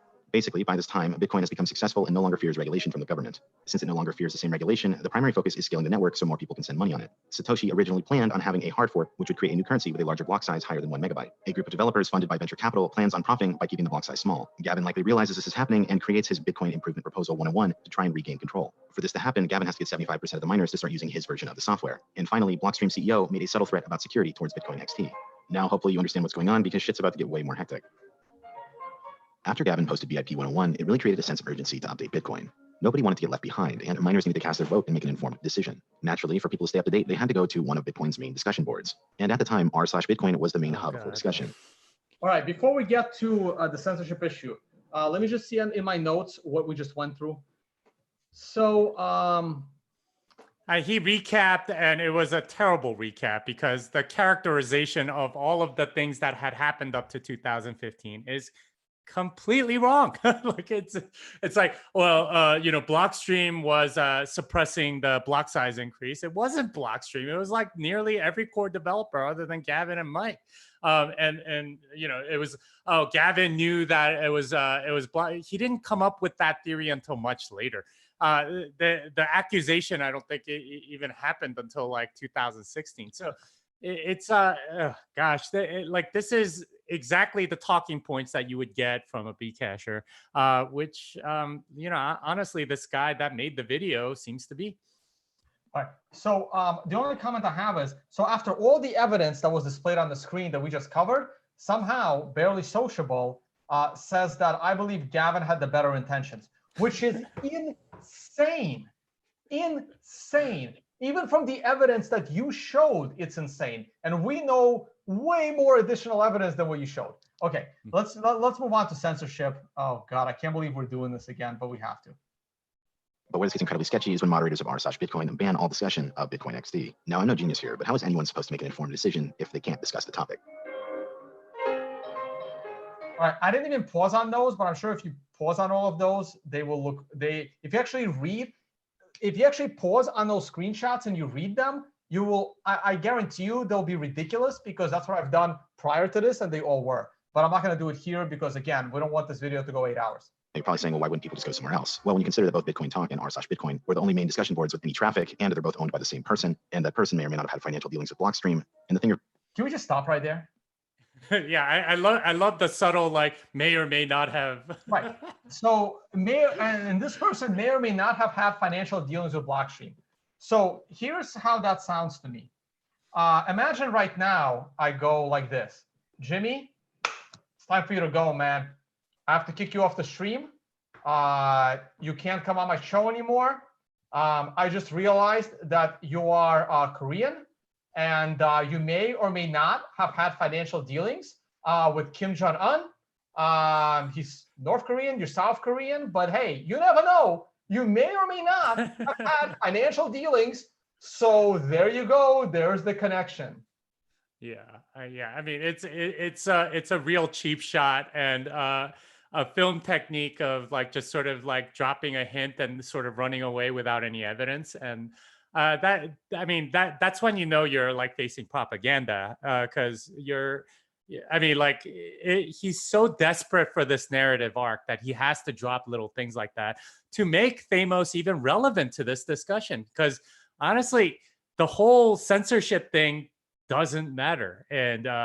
And like a lot of the, right around that time, like a lot of the conversations were moving to Twitter anyway. I mean, when a lot of people opened Twitter accounts for that reason. It was the discussion on like Bitcoin Talk was dying down. There were way too many altcoin scams being shown on our Bitcoin. Stuff like Factom and Ethereum were posting there like literally every couple of minutes, and then the promoters of those would upvote them to infinity. This is why the censorship actually had to happen, was because those coins were actually taking over both of those channels. It was moderation, and it was very, very clear moderation.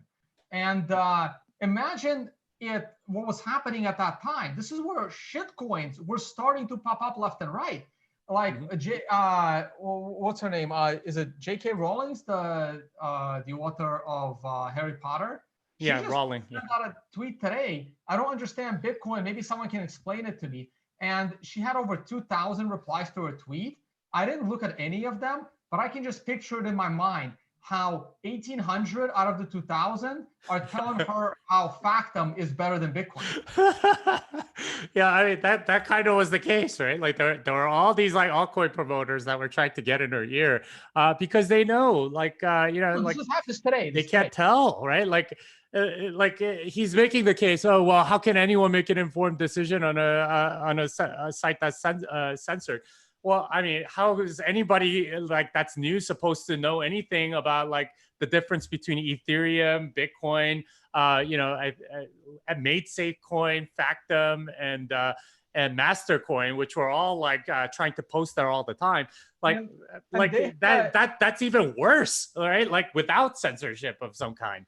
And they had a clear policy. There's no altcoins being discussed in this Bitcoin channel. And Bitcoin XT was going to be a fork and an altcoin, just like Bcash was going to be a fork and an altcoin, just like Bitcoin Unlimited and Bitcoin Classic, if anyone remembers that one. Okay, let's move on. Voting on is time sensitive, so you don't have time to create a new community. Altogether makes it look like you're trying to force your will on the community. I mean, when you have someone directly on Blockstream's payroll stating things like manipulating public opinion isn't censorship. Okay, this is awesome. So again, this shows you that Barely Sociable knows nothing about the Bitcoin ecosystem. This is a message from Luke Jur.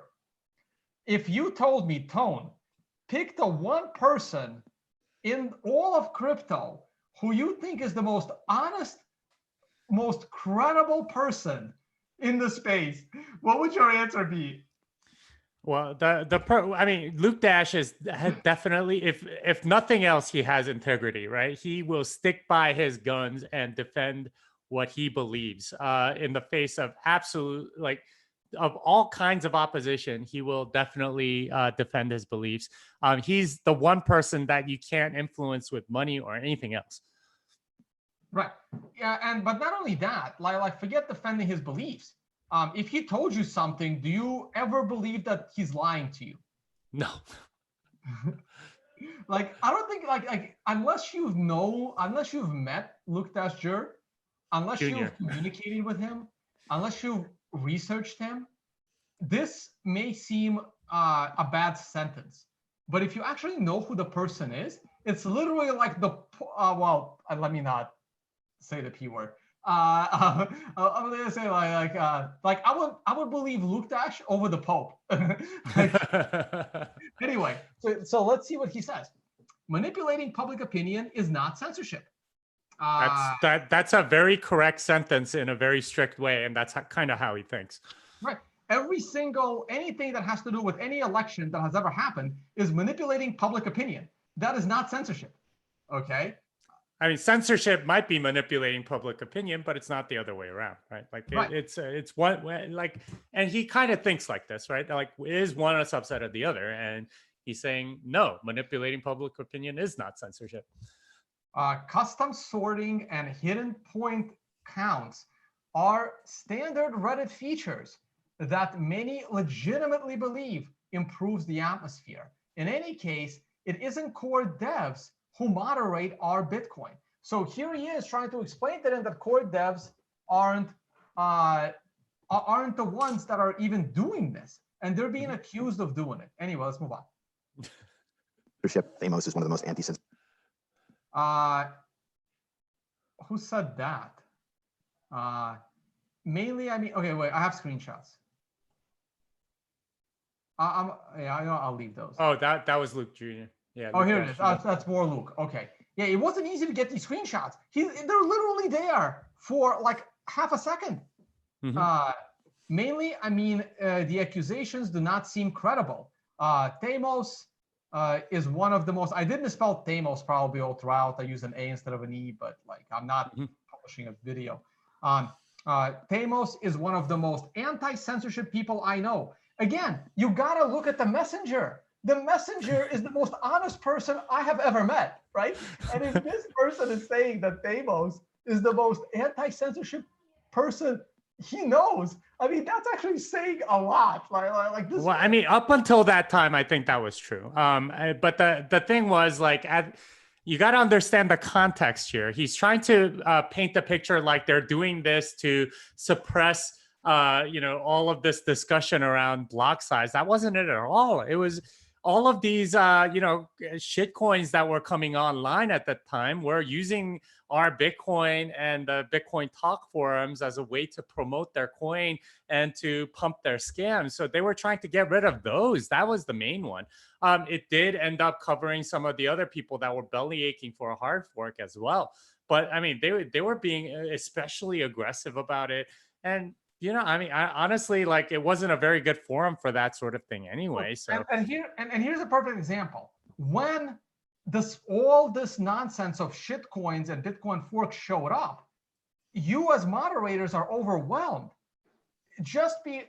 I'm sure there were several posts And by the way, this comment has a -40.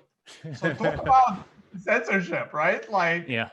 All right. So I'm sure there were like removal of comments that probably should not have happened. Just like whoever, timed out Barely Sociable on this live stream. I mean, I didn't want him to do it, but I don't control it, right? Like 40 people have moderation privileges in my live chat because my live chat can get a little spammy. And yes, every now and then someone will either accidentally or like do something that probably is going to upset other people that they probably shouldn't have done. Also, when the chat moves really quickly, someone could try to time someone out and accidentally time out the person in front of them or above them, right? So there are also like honest mistakes when it comes to moderation. And there's anyway, let's move on. What's my next slide? This one. We haven't gotten to this one yet. Let's go back to the video. Censorship people I know, and I'm not aware of any evidence that r/Bitcoin engages in censorship. And then a conversation comes out. Let's read the rest of that. Again, Luke, since this subreddit seems to be toxic, including rate limiting, this is Luke. He's not even in our Bitcoin. This is RBTC. It has to be Luke. He has -46. This has to be Luke and negative RBTC. Since this subreddit seems to be toxic, including rate limiting what I cannot rate limiting what I can comment on here, I'm going to make this one comment here and leave. I am not aware of any evidence that our Bitcoin engages in censorship. After reading this post, I guess the linked post, that includes hand-picked examples of censorship, all of which happen to be obviously trolling and not the real arguments and proposals. The person linking it claimed they were. I am even more convinced there isn't any actual censorship going on.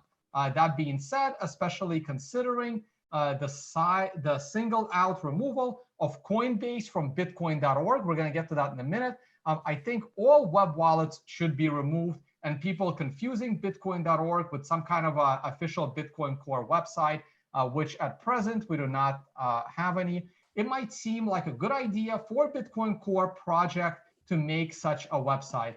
Unfortunately, this takes time, and we're all pretty busy already. Anyone want to help with this? So this is Luke Jur saying that RBTC is a cesspool, and he's being clearly censored. And he's saying, I'm going to leave, and here's what I came up with. And there's actually no censorship going on. And he's being censored.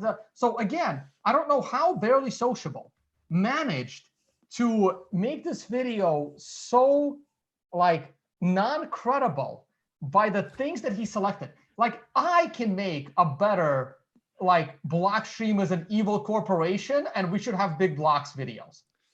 Like I can do 100 times better job. Well, okay. It's because you've been in this space. This guy is obviously a noob and thinks he can, I mean, it's like that cartoon, right? I just heard about Bitcoin. I'm here to fix it. You know who made that? That's what this reminds me of. You know who made that? Who made that? Joseph. Oh, nice. Yeah, I mean that's exactly what this is. It's a guy that maybe has some talent making videos. He thinks he's going to tell this amazing story. He gets all of his information from kind of non-credible sources without actually doing any research. He has a narrative that he wants to tell.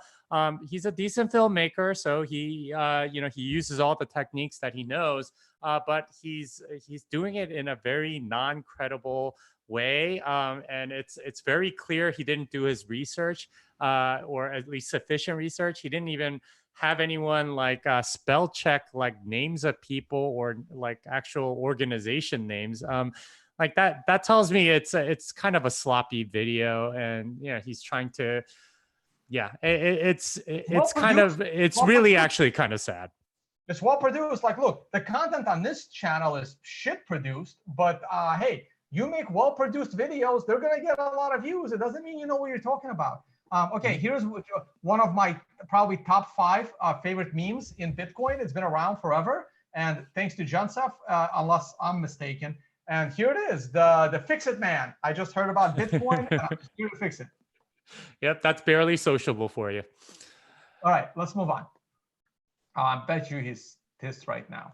Okay. Oh yeah, I no doubt about it. No one likes them shitting on their piece of art or whatever. But I mean, you need to be humbled a little bit once you come into Bitcoin, because too many people come in arrogantly thinking that they can set the agenda or something. And as we'll show, his big reveal of Adam Back being Satoshi is not credible in the least. Right.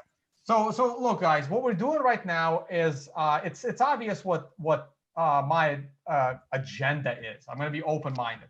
Obviously, my real agenda is to support Blockstream, of course, because I'm wearing the sweatshirt. And my other agenda, I want to show you guys how non-credible everything is. And when you realize how this barely sociable has zero credibility with everything he has pointed to so far, when he outs Adam Back as Satoshi, based on everything else in these videos, he has no credibility to state that claim, even if one or two of those points are maybe interesting. Okay, so here's Thamos, probably after getting very, very frustrated with being accused of censoring and with shitcoiners all over the post. Here's what he writes. The way I operate, or maybe he reads it for us. Let me see if he reads it for us. I know, and I'm not aware of any evidence that r/Bitcoin engages in censorship. And then a conversation comes out with Amos stating that the way I operate r/Bitcoin is consistent with self-ownership. r/Bitcoin is a private centralized website. I am free to operate it as I wish. I'm under no ethical obligation to allow total free speech just because I believe in self-ownership. And my personal favorite. Yeah, so this is perfectly fine, because like Luke Dash said, Thamos is like Thamos is basically telling you, I can do anything I want here. This isn't like you don't have your right to free speech here. You don't have the right to go promote your shitcoin here. Right. That's essentially what he was talking about, by the way. And that's perfectly fine. Just because he says it and he makes sure that you know that he can't censor you doesn't mean that he will. Like, for example, I can censor everyone in my chat. Like, I can censor Barely Sociable. I chose not to do it, right? And I told my moderators not to do it. But I have full right as the dictator of the Tone-Based YouTube channel to censor anyone on my live stream. And by the way, when I was doing that, when I put in that 6-minute gap between your comments, people were accusing me of censoring them on my own YouTube channel. Yeah, people like this kind of what happens when you get into an entitlement mentality. Oh, I'm entitled to go and put this thing on there because I don't know, I have my rights or something like that. That's not how the world works, man. Like, this is something that Roger's been belly aching about, and something I pointed out at the debate that I had with him a long time ago, is that you don't have a right to like shout in my home, right? Like I don't have to listen to you. Like he's just mad because he doesn't get to talk to everybody that he wants to, or have the venue, like kind of like on your live stream with 14,000 live viewers. It's you don't have the right to appear on that show just because you want to be. It's you have to respect the people that are actually running. And by the way, like, I wish I was more of an asshole, because there were definitely many people that needed to be kicked out, but I didn't want to be the dick and like literally kick them out. So I let people stay. This won't happen next time. Next time we have 40 people on a live stream, I will first of all, I'll do a little better job of who I'm going to invite. And second, I'm going to let everybody know, you may get a message from me asking you to leave the stream. Don't take it personal. It probably means I have too many people, and I feel like you don't have much more to add to the conversation. And that could happen to anyone. Okay, so again, there's nothing wrong with the statement. This is in accordance with my principles. I don't take free speech to be an ethical axiom. There's nothing really wrong with that. And I bet you he wrote this because he was so pissed off for being so nice and letting people speak their mind until he couldn't take it anymore because they were all scammers. All right. So, this is in accordance with my principles. I don't take free speech to be an said something? No, let's keep going. axiom. There would have been no way to prove that this conversation was real until Thamos acknowledged it himself. Now, this is a complete 180. What do you mean there's no proof that it was real? You just showed like parts of it.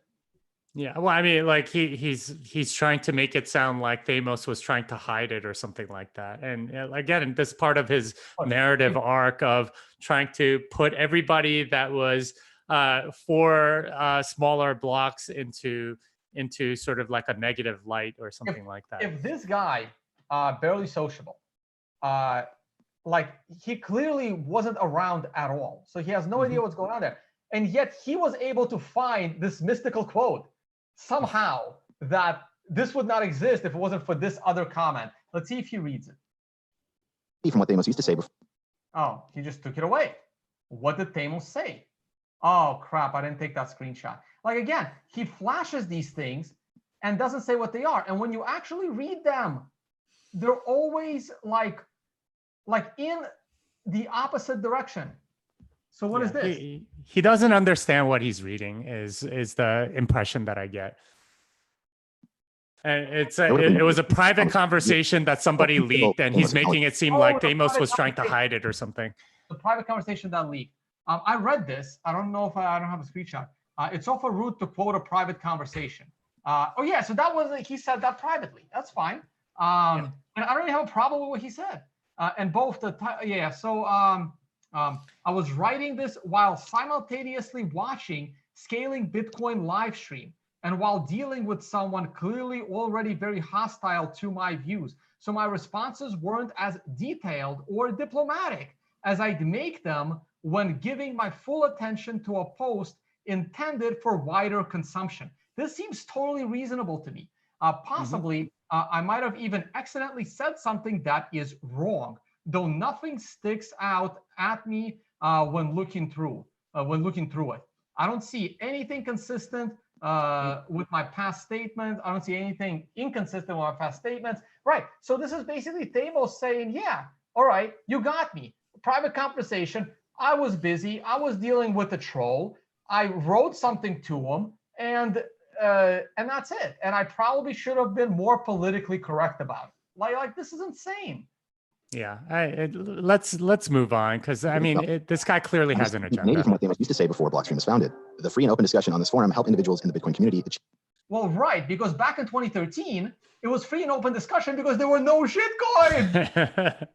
Yeah, I mean, it was just starting. I think Mastercoin was starting around that time.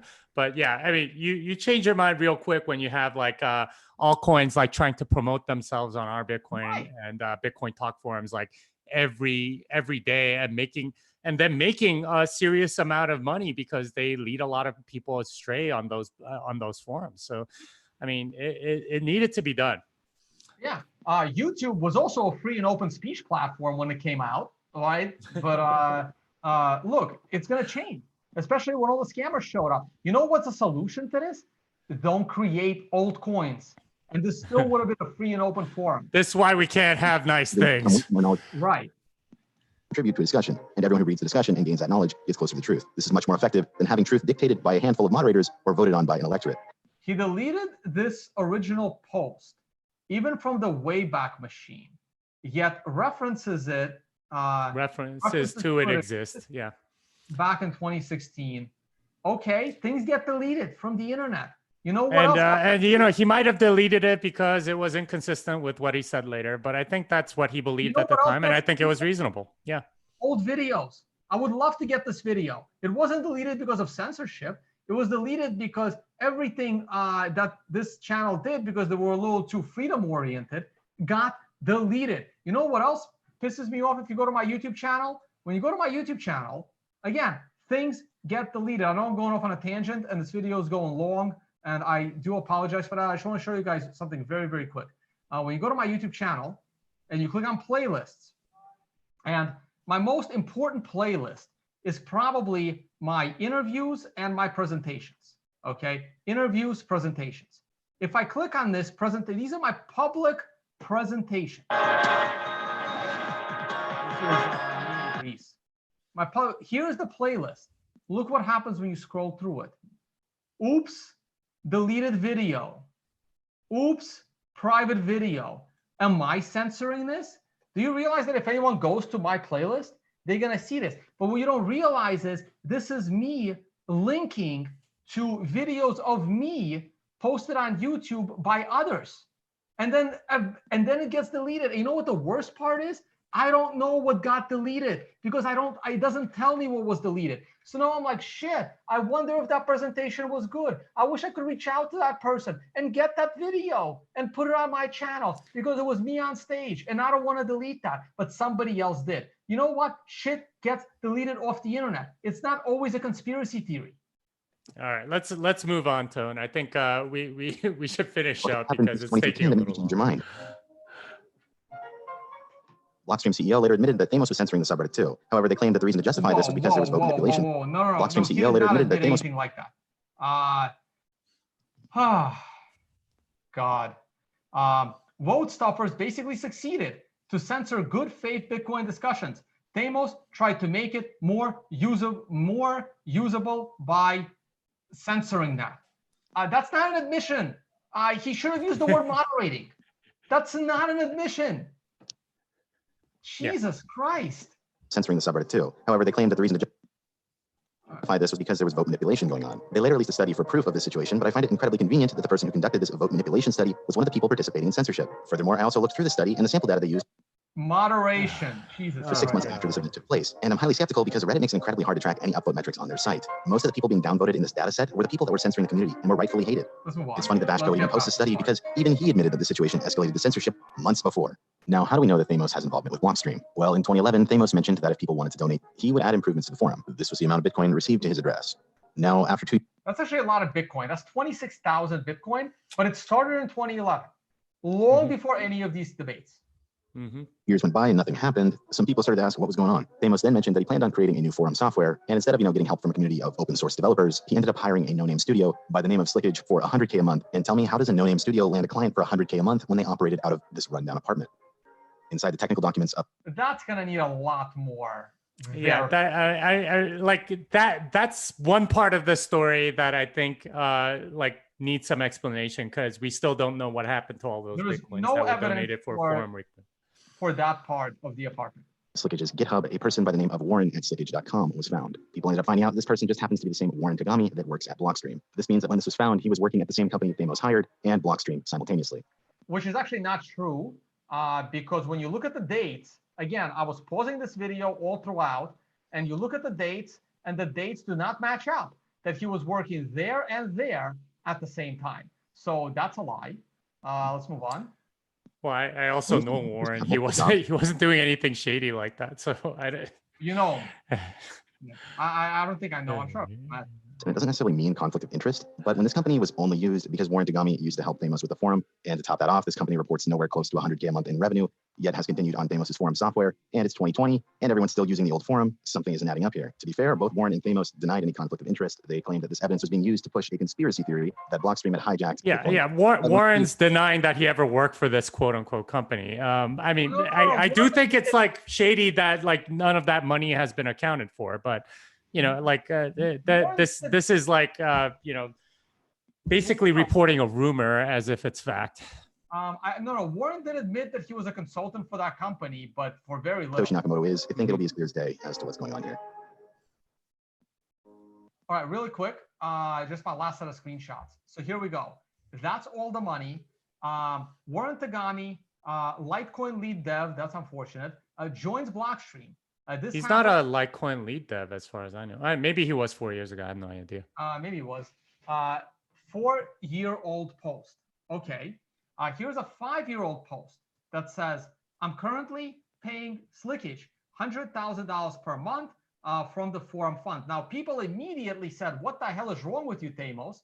How in the world are you paying $100,000 a month to rebuild, basically whatever he was rebuilding? So people thought that was insane. So here is Warren Tagami 3 years ago writing, I worked as a part-time contractor for Slickage during early 2014, for which I was paid a total of $7,000. Okay, so 2014, I don't know what date this screenshot was, but assuming this person just did this video, because remember, this video just came out. So this is 4 years ago. So this puts it 2016. This is 2014. Yes, Warren, at one time, he admits he was a consultant getting paid $7,000. That doesn't mean that Thamos was paying off Blockstream $100,000. By the way, your conspiracy is that Blockstream is censoring Reddit. So if Blockstream is censoring Thamos's Reddit, shouldn't Blockstream be paying Thamos $100,000 a month, not Thamos paying Blockstream $100,000 a month? Like, it's not how bribes work. Yeah, I mean, they're making just sort of like loose connections and say, okay, well, here's how Thamos is connected to Blockstream through Warren because they paid him $7,000 one time, and he claimed to be paying $100,000 somewhere. The forum donation thing, I think, has that's something that I would love an investigative reporter to go find out something about. Right, but that's no different than. But that has nothing to do with this story. So. Right. It's right. Just kind of a weird side note, and he's just sort of throwing spaghetti out against the wall. And it is absolutely no different than what happened with the Bitcoin Foundation. Yet for some reason, Gavin is on a pedestal, and Thamos is in a conspiracy theory. There's no difference there. Yes, the public donation money was probably used, let me not speculate here. There may need to be an investigation of what happened to the publicly donated money. I don't know what happened there. But making a connection that has to do with Blockstream is insane. Yeah, it is. It's very circumstantial. On August 15, 2015, Mike Hearn would write to the Bitcoin mailing list, "Hello, as promised, we've released Bitcoin XT, which includes the bigger blocks patch set. You can get it from here. I feel sad that it's come to this, but there's no other way. The Bitcoin Core project has drifted so far away from the principles myself and many others feel are important that a fork is the only way to fix things." After Bitcoin XT was launched, it saw a reasonable amount of success. Despite one side having full control over discussion, many new nodes were running the software. Meanwhile, on the forums, individuals were calling for Thamos and moderators to step down. Due to this monopoly over discussion and no compromise being made, this event divided the community to this day, and this event popularized the subreddit by the name of r/BTC. While the subreddit generally caters to Bitcoin Cash, it originated to discuss Bitcoin free from Thamos' censorship. 40 minutes after Mike Hearn had posted about Bitcoin XT, Satoshi would respond, "I've been following the recent block size debates through the mailing list. I had hoped the debate would resolve and a fork proposal would achieve a widespread consensus. However, with the formal release of Bitcoin XT, this looks unlikely to happen. And so I'm forced to share my concerns about this very dangerous fork. The developers of this pretender Bitcoin claim to be following my original vision, but nothing could be further from the truth. When I designed Bitcoin, I designed it in such a way as to make further modifications to the consensus rules difficult without near unanimous agreement. Bitcoin was designed to be protected from the influence of charismatic leaders, even if their name is Gavin Anderson, Barack Obama, or Satoshi Nakamoto. Nearly everyone has to agree on a change, and they have to do it without being forced or pressured into it. By doing a fork in this way, these developers are violating the original vision they claim to honor. They use my old writings to make claims about what Bitcoin was supposed to be. However, I acknowledge that a lot has changed since that time, and new knowledge has been gained that contradicts some of my early opinions. For example, I didn't anticipate pooled mining and its effects on the security of the network. Making Bitcoin a competitive monetary system while also preserving its security properties is not a trivial problem, and we should take more time to come up with a robust solution. I suspect we need a better incentive for users to run nodes instead of relying solely on altruism. If two developers can fork Bitcoin and succeed in redefining what Bitcoin is, in the face of widespread technical criticism and through the use of populist tactics, then I will have no choice but to declare Bitcoin a failed project. Bitcoin was meant to be both technically and socially robust. This present situation has been very disappointing to watch unfold." Satoshi. Amazing, awesome email. Like I love it. Yeah, and it was. I mean, it was a very timely, I think, and it pissed off a lot of the people that were in XT, including Mike Hearn and so on. Oh, of course. Yeah. Soon after, many threads started to pop up that someone was attacking Bitcoin XT nodes. Kicking them offline made them unable to vote. Bitcoin XT was supposed to reach consensus by January 1st, 2016. And between the span of August to December, 2 separate conferences were held by the name of Scaling Bitcoin. I want to point out that 2015 was the only year that they held 2 of these. Why is that important? So he's pointing out that 2015 was the only year there were 2 of them. So first of all, I organized conferences. That shit ain't easy. And second, in 2015, these conferences were badly needed because of the scaling debate. And I was actually at both of them. Actually, I almost got kicked out of both of them. I actually did get kicked out for half a day for one of them. I still like you, Pinder. We're still friends. I deserved it. I'll admit. I mean, he's just sort of like, like bringing up stuff that's completely irrelevant as if it makes his case. And he doesn't seem to understand what's important in this community. And by the way, that's why I call him a noob.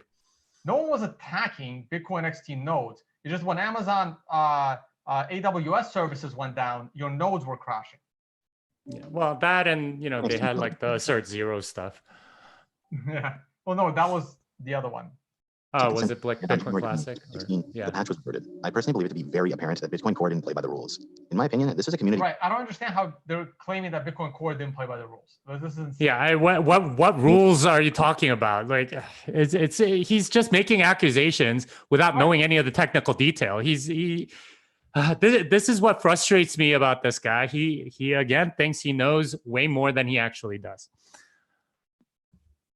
Was ousted from Bitcoin Core. Coinbase, for example, supported Bitcoin XT and then had themselves deleted off the Bitcoin.org website. I believe that every Well, right, because they were supporting an old coin. Not only that, this what caused Brian to not say Bitcoin for a long time. thing called a non-disclosure agreement. So when Gavin came out publicly and said this. All right, this is amazing. Have you seen this part? No. Well, I did, but I don't remember what he said. I love this. I'm gonna let it go. You can laugh, but I'll pause it after. Coinbase, for example, supported Bitcoin XT and then had themselves deleted off the Bitcoin.org website. I believe that everyone knows who Satoshi is at Bitcoin Core. And the reason you're probably not seeing anyone speak out is because of something called a non-disclosure agreement. So when Gavin came out publicly and said this. I do think Craig is Satoshi. I met with him in London. He fits the kind of person that I was interacting with way back in 2010. And he provided some cryptographic proof using private key from the very first Bitcoin block to show that he possessed that key. So although it's impossible to prove something like that 100%, I think for me, he's proved it beyond a reasonable doubt. Gavin later mentioned that there was a chance he could have been bamboozled by Craig Wright, but I personally think he never thought that Craig Wright was Satoshi, and he was in on it. Craig Wright has been someone who is known to have wanted to have a larger block size. It makes sense that Gavin named someone else as Satoshi because he wanted to win community support over the block size. If Bitcoin Core didn't know who Satoshi Nakamoto was, then why would they revoke Gavin's commit access as soon as he named Craig Wright as Satoshi? They upheld revoking his commit access despite knowing he wasn't hacked. It's almost like they didn't want to see any evidence because they already know who he is. Before I cut to the chase. Okay. So before you comment, this is the biggest stretch in this argument. No, it's not a stretch. Okay, let me just. It's not even it's beyond a stretch. Let me get the logic straight.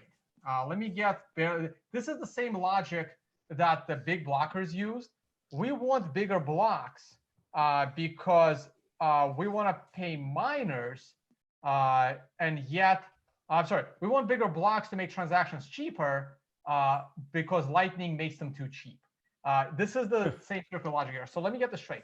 So everyone that works at Blockstream knows exactly who Satoshi is, but due to a non-disclosure agreement, they can't say. So Satoshi, that has gone probably, I don't think anyone has gone to greater lengths to be anonymous in the modern age than Satoshi. And yet, he then tells everyone who he is that works at his company because a non-disclosure agreement will now protect him from being outed. Okay, that's one piece of logic that I love. Here's the best one. Here's the best one. So Gavin Andreessen is under a non-disclosure agreement to not say that Adam Back is Satoshi. So knowing that Craig Wright is not Satoshi, he publicly came out to sway community support to convince the world that Craig Wright is Satoshi. And this is the guy that you're praising.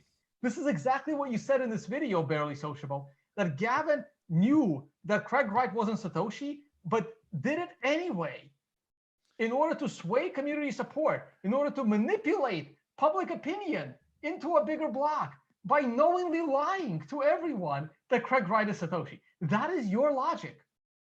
Right. Because of course, like, then the easiest way to refute that would be, hey, I'm Satoshi, and all the people that signed the non-disclosure agreement saying, I know who Satoshi is, I'm under NDA, so can't reveal, but it's not Craig Wright. I mean, that would be just so easy, but no one would actually do that. I mean, the logic is just so tortured that it doesn't even. Like it's not something you would even find in a novel, right? Like it's just such a stretch of the imagination that someone would go to those lengths or have that kind of conspiracy in mind. It only happens in videos like this from people that are trying to create narrative arcs that frankly don't fit the facts at all.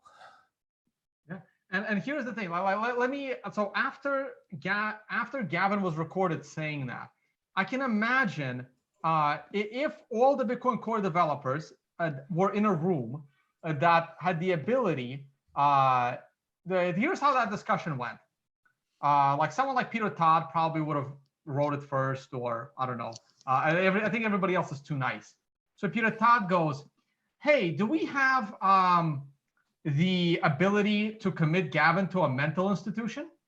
And somebody will reply, no, none of us are medical doctors to do that. Okay, so what's the next reasonable thing we can do? Oh yeah, we have the ability to revoke his commit privileges to Bitcoin code. That's basically how that discussion went. Yeah, well, I mean, not only that, he hadn't used any of the commit like abilities for like a year and a half. He was basically a moderator or like a merge person that hadn't done any actual work for a year and a half. So he was completely useless and taking up a slot that should be going to somebody that was actually willing to do the work. So, I mean, like, again, this guy, barely sociable, doesn't know any of this stuff because he didn't do any research. But that's the kind of thing that he refuses to, maybe he did do the research and he knows about it, he just refuses to say because he wants his narrative to be the dominant thing and his reveal to be, believed or whatever. But so far, it's very tortured logic. It's mental gymnastics to the nth degree in order to believe what he's saying.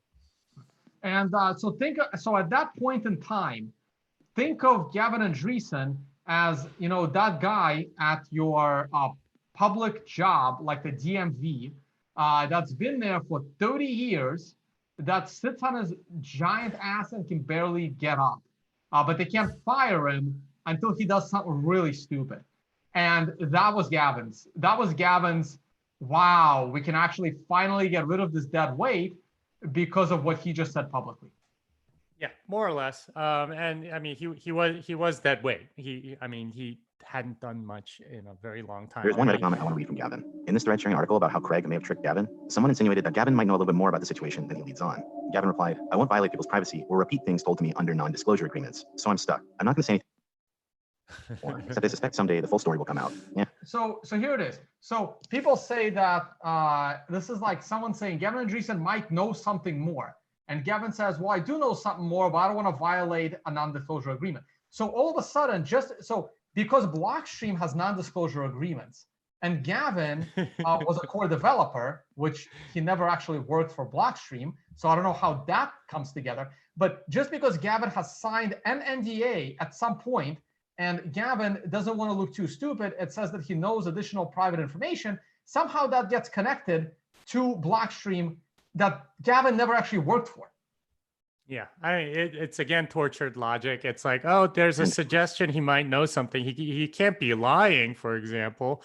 And like I'm under NDA is like the hardest thing to prove that you haven't signed one. So like it's such tortured logic, and he's making weird connections for the sake of a narrative, essentially, at this point. Into a movie.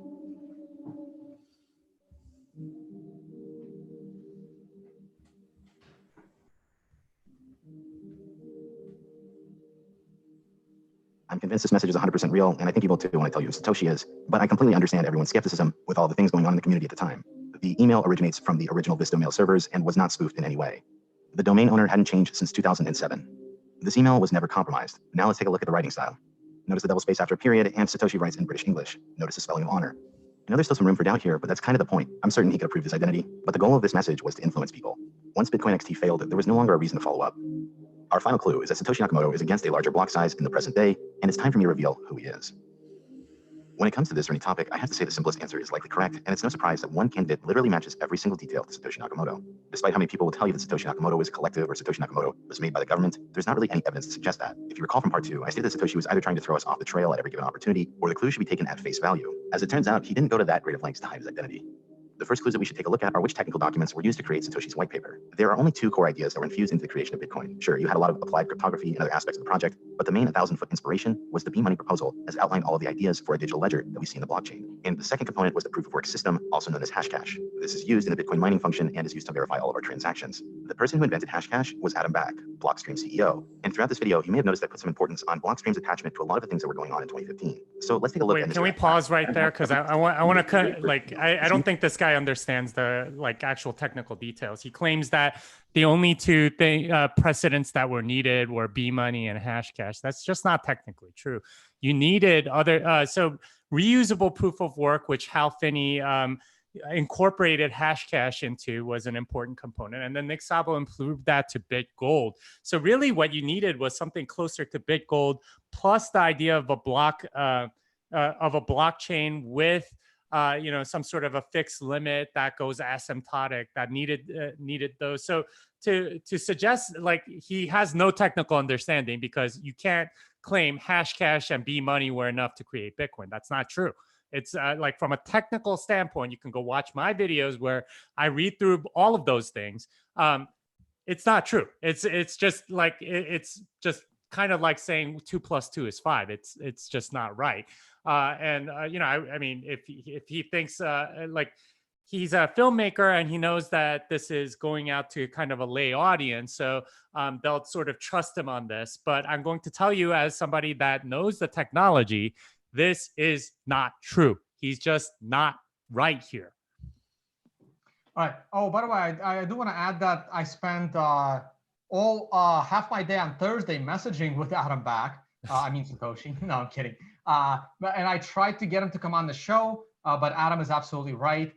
Anything he says on this show will be used out of context, the way the Samson Mao interview was. So Adam is going to be a little bit careful. It's probably why he didn't come to the Halving show. Unfortunately, this was released at the worst possible time. And it's unfortunate. Adam was supposed to come on the Halving show. He did not. And that's because he's right. I mean, Adam texted me a lot of stuff. I shared it with Jimmy. We may or may not share it. But Adam is right. Anything he says will be used out of context, and they're going to micro twist every syllable he says. Was sent to Wei Dai, and in this message, Satoshi was reaching out because he wanted to get the data publication for Wei Dai's B Money. The email reads, "I was very interested to read your B Money page. I'm getting ready to release a paper that expands on your ideas into a complete working system. Adam Back at hashcash.org noticed the similarities and pointed me to your site." This email implies another message was sent to Adam Back. But what's interesting here is that Satoshi supposedly corresponded with him, but there's no evidence to ever suggest that. We have correspondence between Satoshi and basically everyone else except for Adam Back.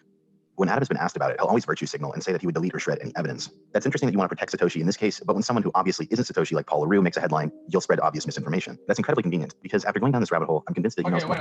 Again, like, you got to pause these screenshots because they're bullshit. So yes, Adam has never released any communication between himself and Satoshi. Maybe one day he will. Maybe he doesn't even exist. I don't know. But here's the thing, right? So Wired writes, who created Bitcoin? And I guess they named someone.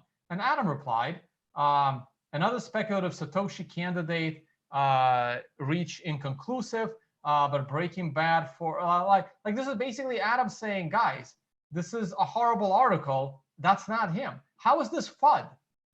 Yeah, or how's that revealing that he had he had communications with somebody else, or that he revealed emails of somebody else? Like, that's not what that message says, and that's right. What the filmmaker is making it say. And listen how Barely Sociable explains Adam's tweet. Always virtue signal and say that he would delete or shred any evidence. That's interesting that you want to protect Satoshi in this case, but when someone who obviously isn't Satoshi, like Paul LaRue, makes a headline, you'll spread obvious misinformation. That's incredibly... How is that obvious misinformation? How is that? Anyway, I can't. Because after going down this rabbit hole, I'm convinced that emails never existed in the first place. The day that B Money was announced, it didn't get any attention. There's only about 9 discussion threads in the cryptography mailing list about this B Money proposal, and 2 of them are about the link being broken. This paper was so obscure that the person who actually wrote about it was Adam Back. Don't get it twisted, Wei Dai definitely wrote the paper, but Adam Back copied the paper onto the cryptography mailing list and asked for feedback. In the next email in this thread, it basically outlines the entire thing. B Money seems to be a book entry eCash system related to Hashcash, the book open and distributed. Anonymity is derived from the fact that participants can be pseudonymous. Hashcash would be a good candidate function for Ways' decentralized minting idea. To create value, you burn CPU time, just like Hashcash, but Ways' distributed open book entry system allows you to pseudonymously exchange value. So here we directly see that Adam just said that B Money would be a candidate for Hashcash, and even mentions that pseudonyms would be a great way to get money out anonymously. I've looked through all the discussion on B Money on the various mailing lists, and most people didn't even like the idea. Now, if you're wondering whether Adam Back could have pulled it off, I would say 100%. Okay, so before we get to that, so here, Barely Sociable makes the case that Adam Back was the only one interested in B Money, to the point where he's the one that put it on the Bitcoin mailing dev list. And yet, Adam Back didn't know the date of publication that he needed to email Wei Dai to find out when he published B-Money. Do you guys see the insane logic here? Yeah, not only that, Hal Finney made reusable proof of work, which took a lot of that same ideas from Wei Dai's B-Money and Hashcash and put it together, right? There's at least another person that did the same thing. Nick Szabo improved it with BitGold as well. So, he's spinning this narrative as if Adam Back's the only one that could possibly marry these particular two papers together. But again, that's factually incorrect. Those aren't the only components that went into the Satoshi white paper. There were lots of other things that were predecessors to it, including Nick Szabo's BitGold, Hal Finney's reusable proof of work. These were all predecessors. And he's making this case and just cherry picking little data points to make it seem like he has a stronger case than he does, and he just simply doesn't. There were lots of other people that were looking at this stuff. In fact, B-Money was referenced in other papers before this, and it's just kind of insane that he thinks that these two are the only components that are needed in order to create Bitcoin. It's not. And he seems to sort of discount all of the other things that went into it and all the other technologies that were necessary in order to create it. Yes, he's the perfect candidate. The guy has a PhD in distributed computing systems, which would be the perfect background for building a decentralized computer network. Bitcoin was coded in C++, and Adam codes proficiently. All right, there's no such thing as a background in building a decentralized computer network. There's no, no one has that. It's a miracle we have Bitcoin, and that's it. Yeah, and oh my gosh, Adam Back must be the only C++ developer ever in the entire world. Yeah. In C++. Something you need to consider is that Satoshi Nakamoto is an inventor. He created a new piece of technology. And this guy was filing multiple patents a year up until April of 2005, and then he just disappears until March 2010, which is a full year after Bitcoin was released. I looked through all of the mailing lists that his email was associated to. So I didn't really look into it, but he said disappear until March 2010, and he highlighted February 2011. But again, this goes to the narrative. If you're gonna put out a video like this and get 216,000 views, don't publicly say 2010 and then highlight 2011. It's just Yeah, well, not only that, but I mean, I have some patents to my name, right? And I think the gap between the first and the second patent that I had was something like 13 years. That's completely not that's completely normal. It's not unusual to have big gaps because usually you need a company to pay for a patent. Patents are very expensive. They're like $20,000-$30,000 a year to get it from the beginning to the end. Most individuals can't afford that. So unless you have a company that's looking for a patent portfolio that's willing to pay you to create those patents, you're simply not going to have your name on a patent. That's how it is. I don't know Adam Back's work history, but it's entirely possible he switched jobs at some point, and then he had 5 years at a company where they weren't looking for a patent portfolio. I don't want to dox Adam's personal life, but he does have kids, and I've met those kids. And I know how old they are. So there are other reasons why Adam Back could have taken a break around that time. Have you considered that? It's so ridiculous. He was dormant from 2007 until 2010. He was also not writing any academic papers during this time. According to Adam Back, Satoshi supposedly even sent him the software once it was released. But according to him, he shrugged it off and didn't mine a single Bitcoin. Adam has never provided proof of these emails either. Now I know you're thinking, well, maybe Adam didn't have any interest in anonymous payments anymore. After all, that was back in 1998. But here's the thing, around 2007, right when Satoshi started on Bitcoin's development, if you read Adam Back's Wikipedia page, which he wrote himself, it reads, he has an interest in privacy technology and electronic cash. So you had time to update your Wikipedia information, stating that you're interested in anonymous payment systems right when Satoshi started development on Bitcoin. But when Satoshi finally figured out how to do something that you planned on doing since 1998, you don't even bother to open the software? How convenient. It's not like you were busy during this time. Call me crazy, but if we dive deeper into Adam Back, more coincidences just start lining up. I will say, when you put all of that together, it's interesting. Well, okay, so he's saying something that he can't know, like that Adam Back wasn't doing anything with his time. How the hell do you know that? Were you there? Were you watching him? How do you know what the hell he was doing? I mean, this is complete speculation, and it's just sort of like speculation in a direction that happens to be convenient for the filmmaker's story arc, and it's like, dude, if you're busy with something, if you're doing another project, that's entirely possible that you're You don't have time to go look at it. And remember, when Satoshi released that code into the cypherpunk mailing list, very few people were interested. In fact, Hal Finney was one of the few people that actually downloaded it and actually ran the software. It was met with widespread skepticism. He showed an email earlier with somebody saying that, oh, this might not scale, so I'm not going to look at it. Adam's reading this very same list and saying, he sent it to me, but these people are saying this. I don't have time for it. Like to completely speculate and say, oh, he wasn't doing anything else at the time. That's dude, like you're purporting to know things that you just simply cannot know. What about Satoshi's writing style? Well, if you recall from part 1, he uses British English, and whenever possible, he's known to use double space after each period. Adam Back frequently includes double spacing after each sentence in his various writings, and he's British, so British English. Yes, he's British. He uses British English, and he's old enough to always type with 2 spaces. That is pretty much the age from England. It's also remember how Satoshi hit a political message inside the Genesis block that references the Times, a UK newspaper? Well, what if I told you Adam Back is known for leaving political messages with He's a cypherpunk. That's expected. compact code, and he grew up in London, where the Times newspaper was distributed. Moving on, not many people know Yes, Times of London is distributed in London. Yes. this, but web design wasn't Satoshi's specialty. He actually received help in creating the forums from a guy named Marty Melmy. But if you take a look at the earliest capture of Bitcoin.org when it was done by Satoshi, it's incredibly minimalistic. And if you take a look at cypherspace.org, Adam Back's website, and look at the earliest capture, it looks incredibly similar to Bitcoin in layout. Oh God, really? You're gonna examine like HTML code and say that they're both simplistic, therefore they're the same? Guys, you don't understand. Like early on, if you're a programmer and you create a website, unless you happen to be a front-end developer, it's going to be very minimal. They didn't have web frameworks back then to make like a static website generation really, really easy and beautiful. I mean, you just did the default thing. That's a common thing that most developers do.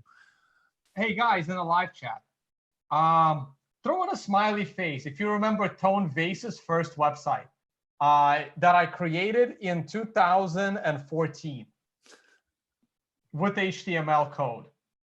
And you're going to see a lot of smiling faces right now. Maybe not a lot. I don't know how many of you were there, but I'm already seeing some. Anyone that remembers my website from 2014 will know everyone was making fun of it. That it was like, wow, it's awesome to go back to 1998 and read a website. And this was in 2014. So for those of you that were around back in 2014 when I made my first one, when I came out, I don't even want to say what that website was at this point. If you weren't there, yep, a lot of smiley faces right there. Oh, shit, wow, you were there. Oh, I should make you a moderator, Shib. Yeah, wow. Wow, a lot of people remember. Jesus. Well, okay. let's keep going. Let's keep going. Satoshi Nakamoto also looked up to Hal Finney. Do you know who else looked up to Hal Finney? Adam Back. As I mentioned earlier, there's a So Adam Back and Satoshi both looked up to Hal Finney, and that is part of the evidence. No, it wouldn't be the fact that Hal Finney was actually a big contributor to the cypherpunk mailing list. He created reusable proof of work and had many influential papers. It wouldn't be that, would it? Oh God, that's so stupid.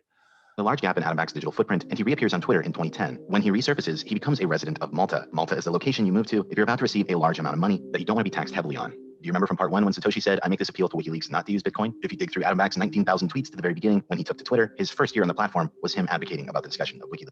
Yes, and it was one of my first articles too about WikiLeaks. Does that mean I'm Satoshi? Yeah, like that was the big news that put it on the map. Yeah, that's how I heard about Bitcoin, through WikiLeaks. And it's like, oh, well, Adam heard about it. Therefore, oh, gosh, so stupid. All right, let's move on. Him advocating about the discussion of WikiLeaks. In 2012, he started updating Wikipedia articles about Bitcoin, providing detailed insight into the history of it. But something you should know is that the guy didn't get involved with Bitcoin until April of 2013. Once again, this guy cared enough about Bitcoin's history to update its Wikipedia article, but not enough to mine a single Bitcoin. It's also incredibly interesting that Blockstream...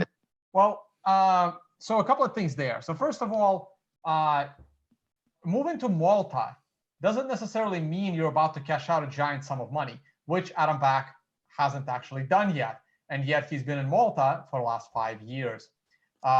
In addition, oh man, I just lost my little train of thought. Let me just go back one. Oh, so April of 2013, yes, that's when he became public, and Blockstream was created when? 2014?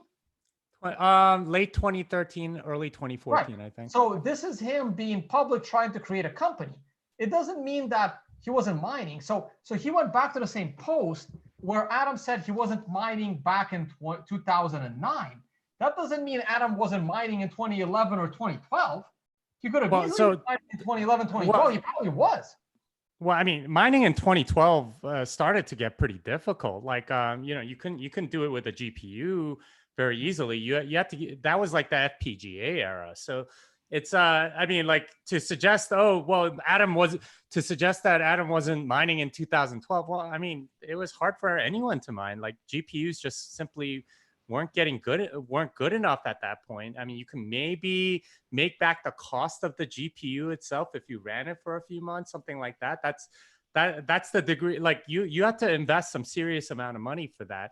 You know, ASICs were just coming online starting in 2013, so it was already becoming a very specialized field already by that time. So again, this guy doesn't know the history of Bitcoin or what the different eras were, and he's kind of acting like an expert in this video, despite him not being one. And so let's so here's the other thing. Adam Back is a really smart guy, PhD, computer scientist. If just because he didn't have an interest in Bitcoin in 2009, and when you ask him, hey Adam, did you mine Bitcoin when Satoshi sent you the code? No, it doesn't mean that he didn't have an interest in Bitcoin in 2010. He may or especially after WikiLeaks. I mean, that put it on the map. And like, and why would he edit the Bitcoin articles? Because he's a cypherpunk. He has like access to the cypherpunk archives, and he could talk about it, right? Like he can provide insights as a cypherpunk and not necessarily as the creator. It's the other thing. It probably would not have taken Adam Back long to just go down the Bitcoin rabbit hole. And when WikiLeaks was mentioned, which by the way was December of 2010, and I remember that, and I even Googled Bitcoin late December 2010, early 2011, and all that I saw was mining. And I said, I don't have the expertise nor the time for this, when I should have just started taking a day off from my Wall Street job and taking a look. I then circled back to Bitcoin in 2013 during the, well, ironically, Cyprus. Oh, sorry, he's in Malta. I'm getting tired. Anyway, so it would not have taken Adam Back long to review the entire history of Bitcoin and start, correcting a lot of the things, because he's one of the few people, as you've mentioned, was smart enough to build it. So he's certainly smart enough to instantly figure it out and look through every single thing that ever had to do with Bitcoin since Satoshi's publication of the paper, and probably before that. All right, let's move on. Once again, this guy cared enough about Bitcoin's history to update its Wikipedia article, but not enough to mine a single Bitcoin. It's also incredibly interesting that Blockstream and its entire purpose is to hire people to further the development of Bitcoin. The guy's received over 100 million in funding, but here's the thing. He's never once committed a single line of code. How would these investors know the guy's qualified to further development of Bitcoin if he's never touched the thing? How is Adam Back qualified to run Blockstream if he's never touched Bitcoin code? Oh yeah, he invented Hashcash. Do you not understand like what kind of like person you're dealing with here? He's a very talented person, okay? And VCs can spot talented people. That's kind of their talent, is being able to spot talent. It gets better. It gets better. These are the world's dumbest investors, or he's Satoshi Nakamoto. Wait. So here's his conclusion. But not enough to mine a single Bitcoin. It's also incredibly interesting that Blockstream and its entire purpose is to hire people to further the development of Bitcoin. The guy's received over 100 million in funding, but here's the thing. He's never once committed a single line of code. How would these investors know the guy's qualified to further the development of Bitcoin if he's never touched the thing? Either these are the world's dumbest investors, or he's Satoshi Nakamoto. Do you guys want to date Adam Back? Those are the only options. Either every investor in Blockstream is an idiot, or they all know that he's Satoshi. Those are his conclusions. No, it couldn't be that he's an inventor of Hashcash or has published hundreds of academic papers and is a security expert, has a PhD, and knows all of the core developers very well, has a good management history. I mean, it wouldn't be any of those things. No, he has to be Satoshi Nakamoto. I'll throw one more reason, and this is probably a little bit, speculative on my part. Adam Back knows better than anyone the political statement that Bitcoin represents. And as the CEO of Blockstream, him having a direct digital footprint in Bitcoin's code could actually endanger Blockstream, the company, as the CEO. It's possible. I mean, I also think he's I mean, he's more interested in research and stuff like that. A lot of the, and if you're not a core developer, you would know, but a lot of the pull requests into core are honestly like just bug fixes, unit tests, documentation, stuff like that. It's not necessarily like for someone of his caliber to put in a pull request. And if he did do something like that, it would probably be a giant one, and that would need review by a lot of people and things like that. I've worked with some big companies. The CTO at those companies almost never touches code. Yeah. And I mean, I think Adam still touches code, but yeah.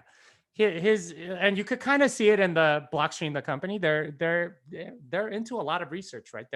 They're doing stuff like mini scripts, simplicity, lots of very interesting things from an academic perspective, which befits kind of like his PhD nature. That's the like. It's not he's not gonna go in and optimize like level DB rights or something like that. Like that's not like something that he's necessarily interested in. But those are the pull requests that get merged into core. Hey Adam, next time you're hanging out at the office, give your give your database admin a day off, and run a store. Optimize some queries. Yeah, optimize a query, and you will satisfy Barely Sociable as to your coding contribution. It does finally join the Bitcoin forums and start participating in the community. April 17th, 2013. This is the exact date that an article by the name of The Well-Deserved Fortune of Satoshi Nakamoto came out. He joined back the day everyone figured out how much money Satoshi Nakamoto had. In his introductory post, he starts off bossing people around. He doesn't have a natural progression to the community whatsoever. His first post is telling others to fix certain explanations on the... See, at this point, I have to say, like, this video has discredited itself so many times that anything that it's said at any point needs to be fact-checked and fact-checked and fact-checked. Like, I no longer believe that this is his first post. Like, I don't trust anything that is said in this video at this point. So, they did have newbie jail. I was in newbie jail when I first did. Like, I registered actually, I think before Adam onto Bitcoin Talk, but they have newbie jail where you have to make 5 posts, and that's what he's saying is he wants to dig himself out of newbie jail. And why is difficulty not expressed in bits?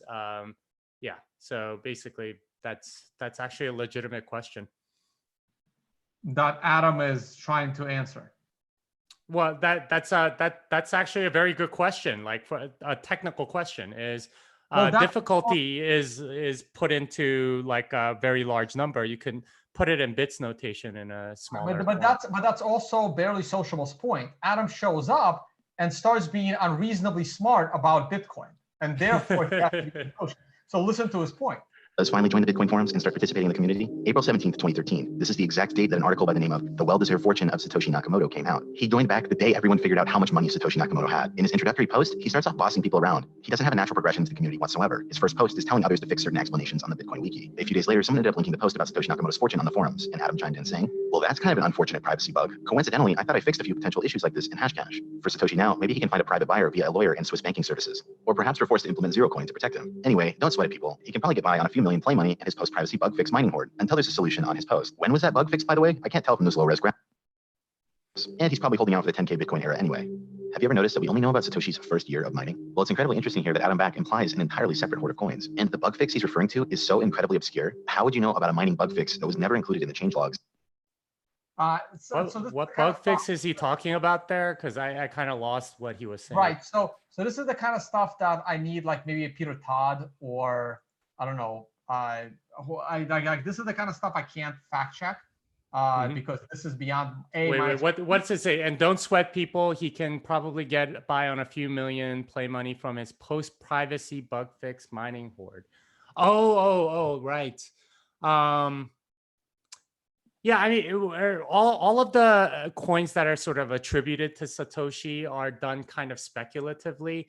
And Adam's contention here is that he probably continued mining after a certain point, but with additional privacy after a particular change in the Bitcoin code. At this point, though, like he knows a lot about Bitcoin. It's April 2013. I know for a fact that he had been looking into it for a while at that point. Not to mention, Barely Sociable, you yourself said that he was updating all kinds of stuff about Bitcoin in 2012 in Wikipedia. So by 2013, Adam Back should be a freaking expert.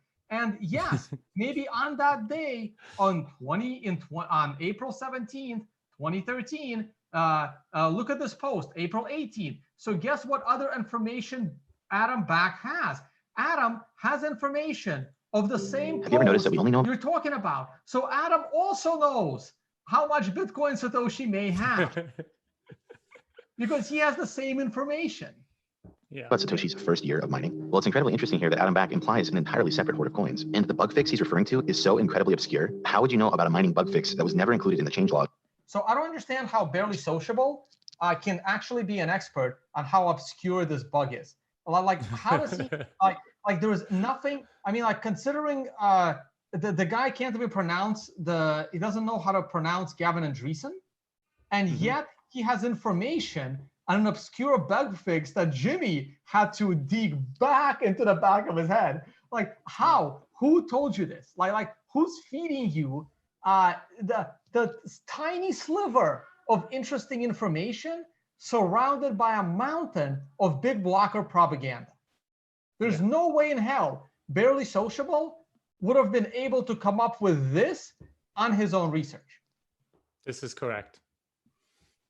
In 2010, when you supposedly got to the forum 2 days ago. And the fact that he mentioned these... Again, getting to the forum 2 days ago doesn't mean that Adam Back didn't read everything and anything about Bitcoin going back to 2002 or whenever Peter Todd sent that email to Hal Finney. banking services that are confidential, that might explain why Blockstream shifted gears to profit off the block size being small. We may never know, because Adam Back, just like Blockstream... Again, there is no evidence that Blockstream is profiting from the block being small. There's zero evidence of that. None. Never wants to make the financial intentions clear. Later on, Adam Back actually wrote to the author of this article and said, question for the blog author, when was that bug fixed? What proportion of the 130 mil did he spend or cash? That's just curiosity. And I suppose it seems that you're getting too close. You might want to stop in Nakamoto's interest. Again, that doesn't prove that he's Satoshi. I think that's it. Yeah, it's speculation and a lot of mental gymnastics wrapped in a narrative arc that that this guy wants to show. That's it. Maybe he'll say something else crazy. Let's just like, it's only have control over the project. But what I can see a lot of people having a problem with is when you act like Bitcoin is this community-driven project. Furthermore, acting like Satoshi is living this private life and has to hide from government agencies is a complete virtue signaling lie. And this claim that his privacy needs to remain a secret just because people might come after him for his coins is complete bullshit when you consider that other currencies have faces to them and they can guard their wealth with no problem. It's like saying every rich person has to hide away from the public. This person gives public talks. This person has 150,000 followers on Twitter. And this person is a spokesman for a business. Do you want to know the real reason Satoshi hasn't revealed his identity? I'll let Adam tell you himself. So first one, in your opinion, who is Satoshi Nakamoto? I really don't know. I would suspect it's one person, just because of consistency of code and difficulty of keeping privacy and secrets across a group. But other than that, I think nobody really knows. If you get an opportunity to know who it is. Well, I think actually it's better that we don't know, because it helps for Bitcoin to be considered like a digital commodity, that there's somebody that discovered the commodity, but there's not somebody. People have a background in hierarchical thinking. So some people are wired a little bit different and they don't like authority and they want to think for themselves. But many things about society are hierarchical. And so if you look at what the media tends to do, sort of mass market media, and the average person, they see something new and they want like, oh, who's in charge of it? Who should I ask? Could we ask somebody to change something if it doesn't suit us? And so, if there was an identified founder, that thinking would lead lots of people to asking or demanding things. So the fact that that founder is kind of apocryphal news, and presumably he's not coming back at this point, right? That takes away the opportunity. Which, I mean, heaven forbid people think for themselves, and that seems to be a common theme in the Bitcoin project. In 2015, the entire community was in favor of increasing the block size, but no, it wasn't. And all other developers forced that upon everyone else. Considering that Bitcoin is supposed to be the censorship-proof money, that's really, really ironic. And not to mention the blatant manipulation when Satoshi wrote that everyone has to agree on a change. If you ever use r/Bitcoin in the present day, it's still heavily censored. You're not allowed to be critical of Bitcoin in any way. Forget that a lot of other projects have already fixed its problems. Because if you don't, and you don't put your faith in... Right. A lot of the other projects have already fixed it. Yeah. So, I mean, this guy's kind of revealing himself to be an altcoiner right there. Then Satoshi Nakamoto can't deliver you from the evil banks. Heaven forbid people in a community-driven project ask for something to be catered towards the community. The problem here is a conflict of interest. With hiding your identity, you have two sets of investors to please. Those who invest in Bitcoin, who want it to succeed in the long term, and investors of Blockstream who want to push transactions off the main network to make money. And you've created a board... Again, no evidence of that. find cult. Yeah, and apparently the investors know that he's Satoshi, so I mean, that doesn't make any sense either. Centralization now actively support Blockstream's alternative centralized network. This situation has... There's no... What Blockstream centralized network? So now... I think he's talking about Liquid, but yeah. Talking about Lightning. Oh, Liquid, I'm sorry. He's talking about Liquid. Now, I don't know. Look, I don't know much about Liquid. I'm not going to speculate. This is why we're going to have a tech show, and we're going to talk about whether Liquid is or isn't a decentralized network. Not doing it tonight. Of centralized network. This situation has been very disappointing to watch unfold. This is barely sociable. Have a good night. Yeah, unfold because of the research that you've done in like a month, mostly from Bcash people. Like, God, dude, you can't even spell things correctly and don't know stuff like digital currency initiative. How can you say that you're disappointed as if you've been around this community a long time when you're clearly a noob? It doesn't make any sense. And the guy is one of those people that's just come into the community thinking that he knows everything and that he's going to be the one to tell the story as it is, when in fact he couldn't even tell the difference between what actually happened versus what Bcashers told him happened. So kind of a sad story, but I mean, this is what happens to a lot of noobs. When you're ready for the truth, and instead of like making for a good narrative arc in a video, you know, then you're ready for Bitcoin. Until then, I think this was a complete failure and a very sad state of affairs that 200,000 people have actually watched it. Good production value, though. You know. I know. Okay, so Barely Sociable is still in the chat. I'm not going to talk to him today, but I'm willing to talk to him this weekend, maybe. It depends on how busy everybody is. Barely Sociable, I will follow you on Twitter. I will DM you on Twitter, and you're welcome to come on the show.